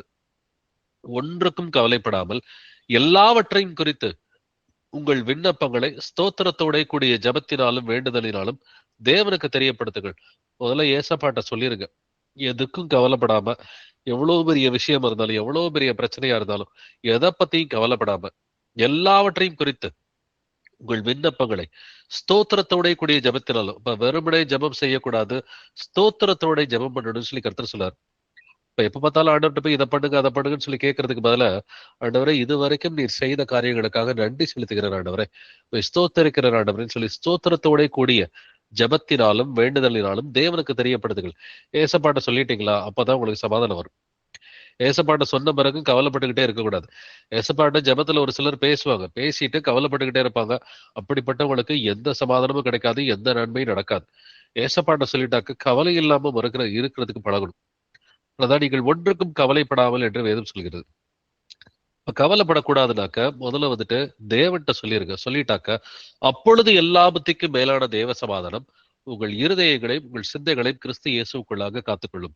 இப்ப தேவ சமாதானம் உங்களோட இருதயத்துல வேணும், உங்க குடும்பத்துல வேணும் அப்படின்னு சொன்னாக்க எல்லாத்தையும் ஜெபத்துல வந்துட்டு ஏசப்பாட்ட சொல்லிருங்க. சொல்லிட்டீங்கன்னாக்க உங்களோட இருதயத்துல தேவ சமாதானம் இருக்கும். கர்த்தர்ட்ட ஜெபத்துல வந்துட்டு சொல்லாம நாமளே அதை பத்தி கவலைப்பட்டுக்கிட்டே இருந்தா கர்த்தர் என்ன பண்ணுவாரு, உனக்கே தெரியும் இல்லையா, நீயே பாத்துக்கன்னு சொல்லி விட்டுருவார். அப்ப ஜெபத்துல வந்துட்டு அவர்கிட்ட சொல்லிட்டு ஏசப்பா பாத்துக்குவார், நான் கவலைப்பட மாட்டேன்னு சொல்லி அவர் கையில ஒப்பு கொடுத்துட்டீங்கன்னு சொன்னாக்க அவர் எல்லாவற்றையும் செய்கிற தேவனா இருக்கிறார். அவர் சர்வ வல்லமையுள்ள தேவனா இருந்து உங்களுடைய வழியை வந்துட்டு செவ்வாய்ப்படுத்துகிற தேவனா இருப்பாரு. வாசிக்கலாம் 2 கொரிந்தியர் 13ஆம் அதிகாரம் 11வது வசனம். 2 கொரிந்தியர்ஸ் 3. கடைசியாக சகோதரரே, சந்தோஷமாயிருங்கள், நற்சீர் பொருந்துங்கள், ஆறுதல் அடையுங்கள், ஏக சிந்தையாயிருங்கள், சமாதானமாயிருங்கள். அப்பொழுது அன்புக்கும் சமாதானத்துக்கும் காரணராகிய தேவன் உங்களோட கூட இருப்பார். அமேன். ஆமென். கடைசி பகுதியை மட்டும் பாருங்க, அப்பொழுதுன்னு சொல்லி இருக்கு. அப்பொழுது அன்புக்கும் சமாதானத்துக்கும் காரணராகிய தேவன் உங்களோட கூட இருப்பார். எப்பங்க வந்துட்டு இயேசு கிறிஸ்து உங்களோட கூட இருப்பாரு? சந்தோஷமா இருங்கள், நற்சீர் பொருந்துங்கள். இப்ப சீர் இல்லைன்னா கர்த்தர் சீர்படுத்துவார். அப்ப அதை கொஞ்சம் மாத்திக்கங்க. ஏதோ அதெல்லாம் கோவப்படுற குணம் இருக்கா, மன்னிக்காத குணம் இருக்குதா, இல்ல எரிச்சல் வருதா, இதெல்லாத்தையும் மாத்திக்கங்க. நற்சீர் பொருந்துங்கள், ஆறுதல் அடையுங்கள், ஏக சிந்தையாயிருங்கள், சமாதானமாயிருங்கள். அப்ப இதெல்லாம் நீங்க செஞ்சீங்கன்னாதான் அப்பொழுது அன்புக்கும் சமாதானத்துக்கும் காரணராகிய தேவன் உங்களோட கூட இருப்பார். இப்ப இயேசு கிறிஸ்து உங்களோட கூட இருக்கணும்னா என்ன நடந்தாலும் சந்தோஷமா இருங்க. நீங்க நினைச்சது நடக்கணும்ன்றது வந்துட்டு கட்டாயமே கிடையாது. கர்த்தர் நினைச்சதுதான் நடக்கும். சில நேரம் நீங்க நினைச்சது நடக்காது. இருந்தாலும் ஓகே, கர்த்தருடைய சித்தம் நடந்துச்சுன்னு சொல்லி அமைதியா இருக்க வேண்டியதுதான். சந்தோஷமா இருங்கள், நற்சீர் பொருந்துங்கள். அப்ப சீர் இல்லைனாக்க நற்சீர் பொருந்துகிற பிள்ளைகளா இருக்கணும். ஆறுதல் அடையுங்கள். வழக்கமாவே நம்முடைய கேரக்டரை வந்துட்டு டெஸ்ட் பண்ற இடம் எதுன்னு பாத்தீங்கன்னா, நமக்கு பிடிக்காத சூழ்நிலைகள் இருக்கும் பொழுது அப்பதான் நம்ம கிட்ட ஆவியின் கடி இருக்குதா இல்லையான்னு சொல்லி தெரியும். வழக்கமா நார்மலா ஆவியின் கடியில நான் இருக்கிறேன்றது எல்லாருமே இருப்பாங்க. கெட்டவங்க கூட நார்மலா ஆவியின் கடியில தான் வந்துட்டு இருப்பாங்க. பட் ஒரு பிரச்சனைன்னு வரும்பொழுதுதான் வந்துட்டு யார் ஏசப்பா பிள்ளைங்க, யார் ஏசப்பா பிள்ளைங்க இல்லைன்றது தெரியும். ஒரு டெம்டேஷன் வரும் பொழுது, ஒரு சோதனை வரும் பொழுது அந்த இடத்துலயும் ஆவியின் கடியோட இருக்கிற பிள்ளைகளா இருக்கணும். அப்படி இருந்தாக்க இயேசு கிறிஸ்து உங்களோட கூட இருப்பார் என்று வேதம் சொல்கிறது. ரோமர் 15ஆம் அதிகாரம் 33வது வசனத்துல சமாதானத்தின் தேவன் உங்கள் அனைவரோடும் கூட இருப்பாராக, ஆமென் என்று இந்த வசனம் சொல்கிறது. அப்ப தேவனுக்கு பேர் என்னதுங்க? சமாதானத்தின் தேவன். ரோமர் 15:33 மட்டும் இல்ல, ரோமர் 16:20 சமாதானத்தின் தேவன் என்று எழுதியிருக்கிறது. இப்ப சமாதானத்தின் தேவன் உங்களோடு கூட இருக்கணும்னாக்க சமாதானத்துக்கு அடுத்த காரியங்களை நாம் பார்க்க வேண்டும். அதுல ஒரு காரியம் வந்துட்டு நம்ம ஆரம்பத்திலே மத்தேயு 5:23-24 வாசிச்சது போல, நீ பலிபீடத்தின் இடத்தில் உன் காணிக்கையை செலுத்த வந்து உன் பேரில் உன் சகோதரனுக்கு குறை உண்டென்று அங்கே நினைவு கூர்வாயாகில். அப்ப யாருக்காவது உங்க மேல ஒரு கோபம் இருக்குது, எரிச்சல் இருக்குதுன்றது உங்களுக்கு ஞாபகத்துக்கு வந்துச்சுன்னா முதல்ல பிரேயர் பண்ணதெல்லாம் விட்டுட்டு உன் சகோதரனோட ஒப்புரவாகன்னு கர்த்தர் சொல்றார். முதல்ல ஒரு முக்கியமானது ரெக்கன்சிலேஷன். உங்களுக்கு யார் மேலாவது கோபம் இருந்தா நீங்க மன்னிக்கணும். இருக்கிற இடத்துல இருந்து மன்னிச்சிடலாம். இல்ல யாராவது உங்களை தப்பா எடுத்துக்கிட்டதாக்க நீங்க அவங்கள்ட்ட போன் போட்டோ இல்ல நேர்ல போயோ ஒப்புரவு ஆகணும். ரெக்கன்சிலேஷன் வேற, மன்னிக்கிறது வேற. மன்னிக்கிறது உங்களுக்கு விரோதமா யாராவது ஒரு காரியத்தை செஞ்சுட்டா நீங்க ஈஸியா இருக்கிற இடத்துல இருந்து மன்னிச்சுட்டு போயிடலாம். பட் ரெக்கன்சிலேஷனுக்கு 2 பேர் வேணும். ரெக்கன்சிலேஷனுக்கு உங்களை யாராவது தப்பா எடுத்துக்கிட்டு இருந்தாக்க நீங்க அவங்கள்ட்ட புறப்பட்டு போகணும்னு சொல்லி வேதம் சொல்கிறது. அதே போல வந்துட்டு சமாதானம் உங்களுக்கு வேணும்னா நீங்க தான் சமாதானத்தை தேடும். அதுக்கு ஒரு ப்ரீ ரெக்வெஸ்ட் வந்துட்டு 1 பேதுரு 3:10 வாசிச்சது போல, பொல்லாப்புக்கு தன் நாவையும் கபடத்துக்கு தன் உதடுகளை விலக்கி காத்து பொல்லாப்பை விட்டு நீங்கி நன்மை செய்து சமாதானத்தை தேடி அதை பின்தொடர கடவன். அப்ப சமாதானத்தை தேடுகிற பிள்ளைகளா இருந்தாக்க சமாதானத்தின் தேவன் சாத்தானை சீக்கிரமாய் உங்கள் கால்களின் கீழே நசுக்கி போடுவார் என்று எழுதியிருக்கிறது. கடைசியாக ஒரு ஷார்ட்கட் படிச்சோம். பிலிப்பியர் 4ஆம் அதிகாரம் வசனங்கள் 6-7 நீங்கள் ஒன்றுக்கும் கவலைப்படாமல் எல்லாவற்றையும் குறித்து உங்கள் விண்ணப்பங்களை ஸ்தோத்திரத்தோட கூடிய ஜெபத்தினாலும் வேண்டுதலினாலும் தேவனுக்கு தெரியப்படுத்துங்கள். எல்லாத்தையும் ஜெபத்துல வந்துட்டு ஏசப்பாட்ட சொல்லிட்டீங்கன்னா அப்பொழுது எல்லா புத்திக்கும் மேலான தேவ சமாதானம் உங்கள் இருதயங்களையும் உங்கள் சிந்தைகளையும் கிறிஸ்து இயேசுக்குள்ளாக காத்துக்கொள்ளும். தேவ சமாதானம் உங்களுக்கு வரணும்னு சொன்னாக்க முதல்ல எல்லாத்தையும் ஜெபத்துல வந்துட்டு சொல்லிருங்க. சொல்லிட்டு கவலைப்படாமல் இருந்தாக்க இயேசு கிறிஸ்து உங்க இருதயத்துல சமாதானத்தை கொடுப்பாரு. தனிப்பட்ட நபருடைய இருதயத்துல சமாதானம் இருந்தாதான் அது டிரான்ஸ்பர் ஆகி குடும்பத்துக்குள்ளார போகும். குடும்பத்துக்குள்ளார சமாதானம் இருந்தாதான் சமாதானத்தின் சுவிசேஷத்தை எடுத்துக்கிட்டு நம்மளால மத்தவங்கள்ட்ட போய் சுவிசேஷமே அறிவிக்க முடியும். இந்த சுவிசேஷத்துக்கு இன்னொரு பேர் வந்துட்டு சமாதானத்தின் சுவிசேஷம் என்று எழுதி இருக்கிறது. அப்ப சமாதானத்தின் சுவிசேஷத்தை அறிவிக்கிற பிள்ளைகளா அதற்குரிய ஆயத்தத்தோட இருக்கணும். ஏன்னா இது ஒரு முக்கியமான ஆயுதமா இருக்கிறது. சமாதானத்தின் சுவிசேஷத்துக்குரிய ஆயத்தம் என்கிற பாதரட்சை. அப்ப இந்த பாதரட்சையோட இருக்கணும்னா முதல்ல வந்துட்டு தனிப்பட்ட நபர் வந்துட்டு சமாதானமா இருக்கணும். 2வது குடும்பம் சமாதானமா இருக்கணும். இந்த சமாதானத்துக்குரிய வசனங்கள் எல்லாம் இன்னைக்கு நம்ம பார்த்தோம். இப்ப இதன்படி நம்ம நடக்கிறோமா இல்லையா? நம்மை நாமே நிதானி தரும். நடக்கிறோம்னா கர்த்தருக்கு ஸ்தோத்திரம், நன்றி சொல்லுவோம் ஜெபத்துல வந்துட்டு. இல்ல நான் பெர்ஃபெக்ட்டா இல்லைன்னு சொன்னாக்க கர்த்தர்ட்ட நம்ம மன்னிப்பு கேட்போம். மன்னிப்பு கேட்டு ஏசப்பா இனிமேட்டு சமாதானத்துக்கு அடுத்த காரியங்களை பார்க்கறதுக்கு எனக்கு கிருபையை கொடுங்க, என்னுடைய குடும்பத்துக்கு கிருபையை கொடுங்க, என்னுடைய சபைக்கு கிருபையை கொடுங்கன்னு சொல்லி ஒரு ஜெபத்தோட நிறைவு செய்யலாம். Praise Lord brothers and sisters. எங்கள் கர்த்தராகிய இயேசுவே, எங்களை பார்த்ததை உம்மை போற்றுகிறேன், உம்மை புகழுகிறேன், உம்மை வாழ்த்தி வணங்கி உம்மை ஆராதிக்கிறேன், உம்மை துதிக்கிறேன், உமக்கு நன்றி செலுத்துகிறேன், உமக்கு ஸ்தோத்திரம் செலுத்துகிறேன் ஆண்டவரே. எங்கள் கர்த்தராகிய இயேசுவே, நீர் நல்லவர், வல்லவர், பரிசுத்தர், தூயவர், இரக்கமுள்ளவர், சாந்தமுள்ளவர், நீதி உள்ளவர், துதியும் கனமும் மகிமையும் வல்லமையும் என்றிடம் உடையதே. சமாதானத்தை உங்களுக்கு வைத்து போகிறேன் என்று ஏசப்பா நீங்க சொன்னீங்களே ஆண்டவரே. நீர் கொடுக்கிற சமாதானத்தை எங்களுடைய இருதயத்துல கொடுங்க ஆண்டவரே. இந்த சமாதானத்தை நாங்கள் தேடாத நாட்கள் நிறைய இருக்கிறது. அறியாத நாட்களில் வந்துட்டு ஏசப்பா சமாதானத்தை தேடாதவர்களா இருந்திருக்கிறோம். அறிந்த பிறகு கூட ஏசப்பா ஒரு சில நேரங்கள்ல வந்துட்டு சமாதானத்தை அறியாத ஆண்டவரை, சமாதானத்தை தேடாத பிள்ளைகளா நாங்க இருந்திருக்கிறோம். அந்த தருணங்களுக்காக எங்களை மன்னிங்க ஆண்டவரே. ஏசப்பா என்னிடத்தில் உங்களுக்கு சமாதானம் உண்டாயிருக்கும் பொருட்டு இவைகளை உங்களுக்கு சொல்லுகிறேன் என்று நீங்க சொல்லியிருக்கிறீங்களே. ஏசப்பா உங்களோட கூட நாங்கள் சமாதானமா இருப்பதற்கு எங்களுக்கு இறக்கம் பாராட்டுங்கப்பா ஆண்டவரே. யாராவது எங்களை தப்பா நினைச்சுக்கிட்டு இருந்தாங்கன்னாக்க அவர்களோடு போய் நாங்கள் ஒப்புரவு ஆகிறதுக்கு எங்களுக்கு இறக்கம் பாராட்டுங்க. மத்திய 5:23-24 சொன்னது போல நாங்கள் அப்படிப்பட்ட சகோதரிகளோட நாங்கள் ஒப்புரவு ஆகிறதுக்கு எங்களுக்கு இறக்கம் பாராட்டுங்க. அதற்காக ஆண்டவரே எங்கள் ஒவ்வொருவரையுமே இயேசு கிறிஸ்துவின் நாமத்தால் ஆசீர்வதிக்கிறேன் ஆண்டவரே. பொல்லாப்புக்கு தன் நாவையும் கபடத்துக்கு தன் உதடுகளை விலக்கி காத்து சமாதானத்தை தேடி அதை பின்தொடர கடவர் என்று வேதம் சொல்கிறது போல நாங்கள் எல்லோருமே சமாதானத்தை தேடுகிற பிள்ளைகளா இருப்பதற்கு எங்களுக்கு இரக்கம் பாராட்டுங்க ஆண்டவரே. சமாதானத்தை தேடி அதை பின்தொடர்ந்து போய் சமாதானத்தை ஆண்டவரிடமிருந்து பெற்றுக்கொள்கிற பிள்ளைகளா இருக்க வேண்டும் என்று எங்களை இயேசு கிறிஸ்துவின் நாமத்தால் ஆசீர்வதிக்கிறேன் ஆண்டவரே. நாங்கள் எப்பொழுதும் ஆண்டவரே சமாதானத்துக்கு அடுத்த காரியங்களை தேடுவதற்கு எங்களுக்கு இரக்கம் பாராட்டுங்கப்பா. சமாதானத்தின் தேவன் சீக்கிரமாய் சாத்தானை உங்கள் கால்களின் கீழே நசுக்கி போடுவார் என்று வேதம் சொல்கிறது. இயேசுவே நீர் சமாதானத்தின் தேவனா இருக்கிறார் ஆண்டவரே. நாங்கள் எல்லோரும் சமாதானம் உள்ள பிள்ளைகளா இருந்து, சமாதானம் உள்ள குடும்பங்களா இருந்து, சாத்தான் ஆண்டவரே எங்கள் கால்களின் கீழே நீர் நசுக்கி போடுவதற்கு ஆண்டவரை கிருபை பாராட்டுங்க, எங்களுக்கு இரக்கம் பாராட்டுங்க ஆண்டவரை. எப்பொழுதும் சமாதானத்தின் சுவிசேஷத்தை அறிவிக்கிறதுக்கு இரக்கம் பாராட்டுங்கப்பா. ஒருவன் யாதொரு குற்றத்தில் அகப்பட்டால் ஆவிக்குரியவர்களாகிய நீங்கள் சாந்தமுள்ள ஆவியோட அப்படிப்பட்டவனை சீர் பொருந்த பண்ணுங்கள் என்று வேதம் சொல்கிறது. ஆண்டவரே யாராவது தப்பு பண்ணிட்டாங்கன்னா நாங்கள் சாந்தமுள்ள ஆவியோட அவர்களை சீர் பொருந்த பண்றதுக்கு எங்களுக்கு இரக்கம் பாராட்டுங்க. நீயும் சோதிக்கப்படாதபடிக்கு உன்னை குறித்து எச்சரிக்கையாயிரு என்று எழுதியிருக்கிறது. ஏசப்பா நாங்க சாந்தமுள்ள ஆவியோட போயிட்டு சாந்தமுள்ள ஆவியோட திரும்ப வர்றதுக்கு எங்களுக்கு இரக்கம் பாராட்டுங்க ஆண்டவரே. நாங்கள் ஆண்டவரை யாராவது தப்பு பண்ணிட்டாங்கன்னா அந்த இடத்துல நாங்க கோவப்பட்டு பேசாம எரிச்சலோடு நாங்க பேசாம வந்துட்டு ஏசப்பா நாங்கள் சாந்தமுள்ள ஆவியோட பேசுறதுக்கு எங்களுக்கு நீர்தாமை இரக்கம் பாராட்ட வேண்டுமாறும் கெஞ்சி மன்றாடுகிறேன். 2 தெசலோனிக்கர் 3:15-16 சொல்கிறது போல, ஆனாலும் அவனை சத்துருவாக எண்ணாமல் சகோதரனாக எண்ணி அவனுக்கு புத்தி சொல்லுங்கள் என்று எழுதியிருக்கிறபடி ஏசப்பா நாங்க யாருக்காவது புத்தி சொல்றோம் அப்படின்னு சொன்னாக்க அப்படிப்பட்ட சகோதரிகளை வந்துட்டு சத்ருவாக எண்ணாமல் சகோதரிகளாக எண்ணி நாங்கள் புத்தி சொல்வதற்கு எங்களுக்கு இரக்க பாராட்டுங்கப்பா. ஏசப்பா நீர் எங்களுக்கு வந்துட்டு ஒப்புரவாக்குதலில் ஊழியத்தை எங்களுக்கு ஒப்பு கொடுத்திருக்கிறீங்க ஆண்டவரே.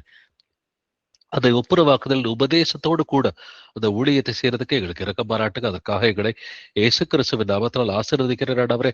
நாங்கள் ஒன்றுக்கும் கவலைப்படாமல் எல்லாவற்றையும் குறித்து எங்களுடைய விண்ணப்பங்களை ஸ்தோத்திரத்தோட கூடிய ஜெபத்தினாலும் வேண்டுதலினாலும் ஏசப்பா உங்களுக்கு நாங்கள் தெரியப்படுத்துவதற்கு இரக்கம் பாராட்டுங்க.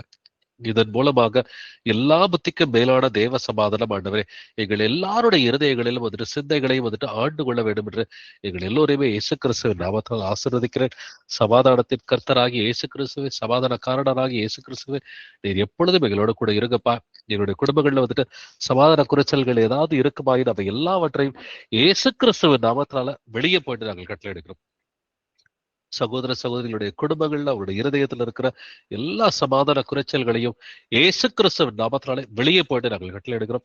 சமாதானத்தின் காரணராகி இயேசு கிறிஸ்துவே, நீர் எல்லாருடைய இருதயங்களும் சமாதானத்தை கட்டளையிட வேண்டுமாறு கெஞ்சி விட்டார்கள். அதற்காக சீஷர்கள் ஒவ்வொருவருமே ஒவ்வொரு குடும்பத்தையுமே இயேசு கிறிஸ்துவின் நாமத்தால் ஆசீர்வதிக்கிறேன்.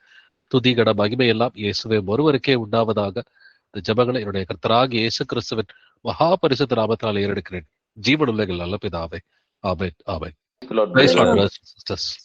யாருக்கு தனிப்பட்ட முறையில ஏதாவது காரியத்துக்கு ஜெபிக்கணும், பிரேயர் ரிக்வெஸ்ட் இருந்தாலும் சாட்சிகள் இருந்தாலும் நீங்க வந்துட்டு பகிர்ந்துக்கலாம். இப்ப நீங்க சொல்றீங்களா? Praise Lord brother. போன வாரம் எட்வினும் ரிஷி வந்திருந்தாங்க. நீங்க ஊருக்கு போயிட்டீங்க. சந்தோஷம், கேள்விப்பட்டேன் பிரதர். அதுக்காக நீங்க பண்ண ப்ரேயரு, சபையில் உள்ளவங்க பண்ண ப்ரேயருக்காகவும் நான் வந்து நன்றி சொல்றேன். நான் அவங்க ரெகுலரா வரணும்னு சொல்லி அவங்களுக்காக இப்போ ப்ரேயர் பண்ணாலும் சரி, நீங்க எப்போ பண்ணாலும் பண்ணுங்க. ஆனா அடுத்த வாரம் அவங்க வர முடியாது, ஊருக்கு போறாங்க. அதுக்கப்புறம் அவங்களுக்கு நான் சொன்னேன், உங்களுக்கு எப்பப்போ நேரம் கிடைக்குதோ ஞாயிற்றுக்கிழமை வாங்கன்னு சொல்லியிருக்கேன். அதே மாதிரி 2 பேர் வந்துட்டாங்க.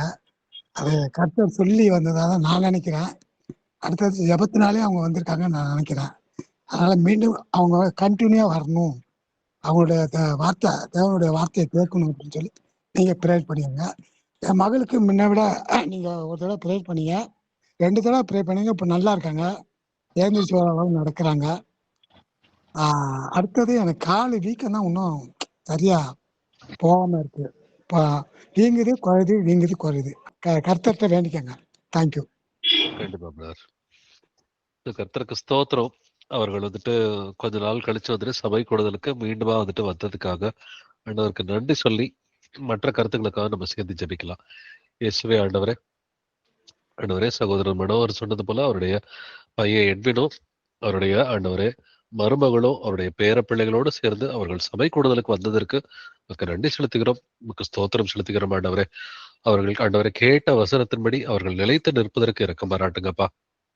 தொடர்ந்து அவர்கள் சபை கூடுதலுக்கு வர வேண்டும் என்று இயேசு கிறிஸ்துவின் நாமத்தால் அவர்களை நாங்கள் ஆசீர்வதிக்கிறோம். அதே போல ஆண்டவரே, அவருடைய மகளுடைய ஆண்டவரே பலவீனத்தையும் நீங்க வந்து சுகப்படுத்தின கிருபைக்காக ஸ்தோத்திரிக்கிறேன். அந்த சகோதரி நல்லா வேதத்தை வாசித்து அதை விசுவாசித்து தன்னுடைய குடும்பத்தாரோடு கூட வந்துட்டு விசுவாசமா இருக்க வேண்டும் என்று இந்த சகோதரி குடும்பத்தை நாங்கள் ஆசீர்வதிக்கிறோம். சகோதரனுடைய மூத்த மகனுடைய குடும்பத்தையும் ஆசீர்வதிக்கிறோம். ஆண்டவரே, அந்த சகோதரனும் குடும்பத்தார் எல்லோரோடும் கூட வந்துட்டு ஒப்புரவாக வேண்டும் என்று அந்த சகோதரனை ஆசீர்வதிக்கிறேன். ஆண்டவரே, ஆண்டவரே, அதே போல சகோதரன் மனோகருக்கு அவருடைய காலில் இருக்கிற வீக்கங்கள் வந்துட்டு எதனால குறைய மாட்டேங்குதுன்னு சொல்லி அவருக்கு நீங்க உணர்த்து காட்டவரே, என்ன செஞ்சா அந்த காரியங்கள் குறையும் அப்படின்றத வந்துட்டு இயேசுப்பா நீங்க அவருக்கு உணர்த்த வேண்டுமாறு கெஞ்சி மன்றாடுங்கள். நல்ல முழுமையா தரவா ஒரு பாட்டுக்கு இறக்க பாராட்டுங்க. நீ என்ன விரும்புகிறீரோ அதை செய்வதற்கு அவருக்கு கிருபையை கொடுங்கப்பா. இயேசப்பா, பாவரிக்கை மூலமா மனதிரும்புதல் மூலமா சகோதரன் வந்துட்டு சுகத்தை பெற்றுக்கொள்ள வேண்டும் என்று இயேசு கிறிஸ்துவை நான் ஆசீர்வதிக்கிறேன். அவருடைய காலில் இருக்கிற எல்லா வீக்கங்களையும் இயேசு கிறிஸ்துவின் நாமத்தினால வெளியே போயிட்டு கட்டளையிடுகிறேன். அவருடைய காலில் வந்துட்டு கால் நார்மல் ஆகும்படி இயேசு கிறிஸ்துவின் நாமத்தினால் கட்டளையிடுகிறேன். சகோதரருடைய சரீரம் நார்மல் ஆகும்படி இயேசு கிறிஸ்துவின் நாமத்தால் சகோதரருடைய சரீரத்திற்கு கட்டளையிடுகிறேன். நீங்க அவரோட கூட இருங்க. அவருடைய குடும்பத்துல எல்லாருமே விசுவாசிகளா இருந்து குடும்பத்துல இருக்கிற எல்லா ஆத்துமாக்களும் நித்திய ஜீவனை அடைய வேண்டும் என்று இயேசு கிறிஸ்துவின் நாமத்தினால் அவர்களை ஆசீர்வதிக்கிறேன். துதிகன மகிமை எல்லாம் இயேசுவை ஒருவருக்கே உண்டாவதாக. இந்த ஜபங்களை என்னுடைய கர்த்தராக இயேசு கிறிஸ்துவின் மகா பரிசுத்த நாமத்தினால் ஏறெடுக்கிறேன். ஜீவனுலகில் நல்ல பிதாவே, ஆமென், ஆமென். பிரதர் சிஸ்டர்ஸ், வேற யாருக்காவது பிரேயர் ரிக்வெஸ்ட், சாட்சிகள்? Praise Lord brother. Praise Lord sister. Praise Lord. சொல்லுங்க சிஸ்டர். என்னோட நெய்பர் ஒருத்தவங்களுக்கு வந்து அவங்களுக்கு குழந்தை பிறந்திருக்கு. ஆக்சுவலி பாய் பேபி பிறந்திருக்கு. பட் வயிற்றுல குழந்தை இருக்கிறப்ப அந்த குழந்தைக்கு வந்து ரைட் சைட் கிட்னி வந்து பல்ஸ்டா இருக்குது, அதுல நீர் இருக்குதுன்னு சொல்லியிருந்தாங்க. ப்ரேயர் ரெக்வெஸ்டா என்கிட்ட சொல்லியிருந்தாங்க. நானும் ஏசப்பா பத்தி அவங்க கிட்ட நிறைய தடவை சொல்லியிருக்கேன். இந்த தடவை 2 months அப்புறம் மறுபடியும் ஸ்கேன் பண்ணி பார்த்துட்டு சர்ஜரி பண்ணணும் சின்ன குழந்தைக்குன்னு சொன்னாங்கன்னு சொல்லி ரொம்ப வருத்தப்பட்டாங்க. ஏசப்பா கிட்ட நீங்க ப்ரேயர் பண்ணுங்க, ஏசப்பா தான் ஒரே தேவன் சொல்லி ஏசப்பா பத்தி ஃபுல்லா நான் எனக்கு தெரிஞ்ச வரைக்கும் சொன்னேன். அவங்க சரி நான் கண்டிப்பா விசுவாசிக்கிறேன், நான் வேற எந்த சாமி கிட்டையும் கேட்க மாட்டேன், நான் ஏசப்பா கிட்ட தான் கேட்பேன். ஃப்ரைடே வந்து மறுபடியும் ஒரு ஸ்கேன் எடுத்துட்டு அதுல சர்ஜரி பண்ணணுமா அப்படிங்கறத பத்தின கன்ஃபர்மேஷன் கொடுப்பாங்கன்னு சொல்லியிருக்காங்க. ஸோ அந்த குழந்தை பேர் வந்து ஜிஷாந்த் தேவ் அப்படின்னு சொன்னாங்க.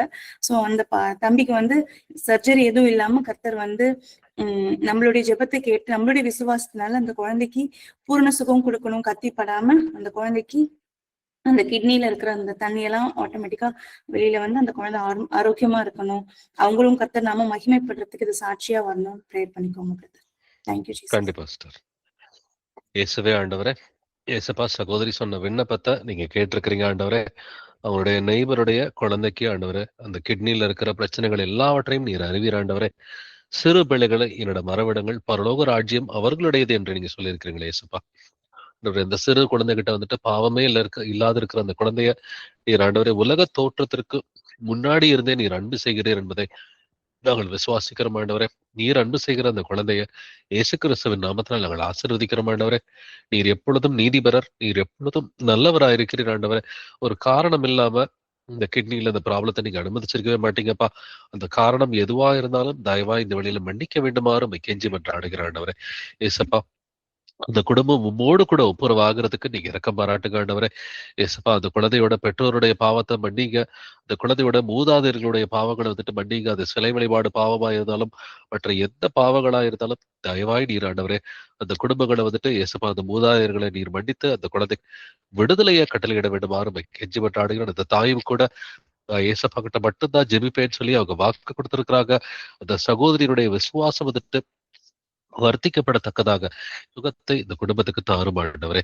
உடைய ஆண்டவரே, நாமத்தின் மகிமைக்காக, உடைய சபையினுடைய பக்தி விருத்திக்காக, அந்த குடும்பத்தினுடைய ரட்சிப்புக்காக தயவாய் இந்த குடும்பத்தை வந்துட்டு ஆண்டவரே இந்த குழந்தைய இப்பொழுதே நீர் ஆண்டவரை சுகப்படுத்த வேண்டுமாறு உம்மை கெஞ்சி மன்றாடுகிறேன். குழந்தைக்கு கிட்னில இருக்கிற எல்லா பிரச்சனைகளையும் இயேசு கிறிஸ்துவின் நாமத்தினால வெளியே போயிட்டு நாங்கள் கட்டளையிடுகிறோம் ஆண்டவரே. நாங்கள் எல்லோரும் சபையாராக ஒருமனப்பட்டு இந்த குழந்தைக்கு வந்துட்டு கிட்னில இருக்கிற எல்லா பிரச்சனைகளையும் எல்லா பலவீனங்களையும் எல்லா வந்துட்டு ப்ராப்ளம்ஸையும் இயேசு கிறிஸ்துவின் நாமத்தினால இப்பொழுதே வெளியே போயிட்டு நாங்கள் கட்டளையிடுகிறோம். இந்த குழந்தையோட கிட்னியை இயேசு கிறிஸ்துவின் நாமத்தினால ஆசீர்வதிக்கிறோம். இந்த குழந்தையோட 2 கிட்னியும் நார்மலா ஃபங்க்ஷன் ஆக வேண்டும் என்று இயேசு கிறிஸ்துவோடதே நாங்கள் கட்டளை எடுக்கிறோம் ஆண்டவரே. இந்த பிள்ளையோட 2 கிட்னியும் நார்மலாக ஃபங்க்ஷன் ஆக வேண்டும் என்று இயேசு கிறிஸ்துவின் நாமத்தினால இப்பொழுதே நாங்கள் கட்டளையிடுகிறோம். அந்த குழந்தையோட சரீரத்தை இயேசுவின் நாமத்தினால ஆசீர்வதிக்கிறோம். இந்த குழந்தைய உச்சந்தலை முதல் உள்ளம் கால் வரைக்கும் இயேசு கிறிஸ்துவின் நாமத்தினால ஆசீர்வதிக்கிறோம். கிட்னி உள்பட எல்லா வந்துட்டு ஆர்கன்ஸையும் கர்த்தராகி இயேசுவின் நாமத்தினால நாங்கள் பலப்படுத்துகிறோம். இயேசுவின் நாமத்தினால ஆசீர்வதிக்கிறோம். ஏசப்பா அவர்கள் வந்துட்டு அடுத்த ஸ்கேன் எடுக்கும் பொழுது ஒரு பிரச்சனை இல்லை, ஆபரேஷன் தேவையில்லைன்னு சொல்லி டாக்டர்கள் வாயிலாக ஆண்டவரை சொல்வதற்கு நீங்க இரக்கம் பாராட்டுங்க. மனிதர்கள் கண்கள்ல தயவு காண்பிக்க வேண்டுமாறு உம்மை கெஞ்சி மன்றாடுகிற ஆண்டவரே. அந்த சகோதரியும் அந்த குடும்பத்தாரும் விசுவாசத்துல வளர்றதுக்கு நீங்க கிருபையை கொடுங்க. அவர்களுடைய பாவங்களை மன்னித்து இப்பொழுதே அந்த குழந்தையை நீர் சுகப்படுத்தினீர் என்பதை நாங்கள் விசுவாசிக்கிறோம் ஆண்டவரே. துதிகன மகிமையெல்லாம் இயேசுவே ஒருவருக்கே உண்டாவதாக. இந்த ஜெபங்களை என்னுடைய கர்த்தராகிய இயேசு கிறிஸ்துவின் மகா பரிசுத்த நாமத்தால் ஏறெடுக்கிறேன் ஜீவனுள்ள எங்கள் நல்ல பிதாவே. Amen, amen. சோதர Praise brother praise the Lord, sister. சொல்லுங்க. பிரைஸ் பிரதர் எங்களுக்கு கொஞ்சம் பாவம் பண்ண பிரதர். கை 2 கை பயங்கரமா வலிக்குது பிரதர். ஹாஸ்பிட்டலுக்கு போனாலும் நல்லா ஆகல. என்னன்னு தெரியல பிரதர். இப்போ சரி, 2-3 மாசமா அப்படி இருக்குது பிரதர். கொஞ்சம் ஜெபம் பண்ணுங்க பிரதர். சரி சிஸ்டர். உங்க பேர் சொல்லுங்க சிஸ்டர். மேரிங்க. மேரி. எந்த ஊர்ல இருந்து பேசுறீங்க sister? Karnataka. Okay, Karnataka. Okay, பெங்களூருங்களா? பெங்களூர் கர்நாடகா. ಚಿಕ್ಕಮಂಗ್ಳೂರ್ டிஸ்ட்ரிக்ட் எங்களுக்கு.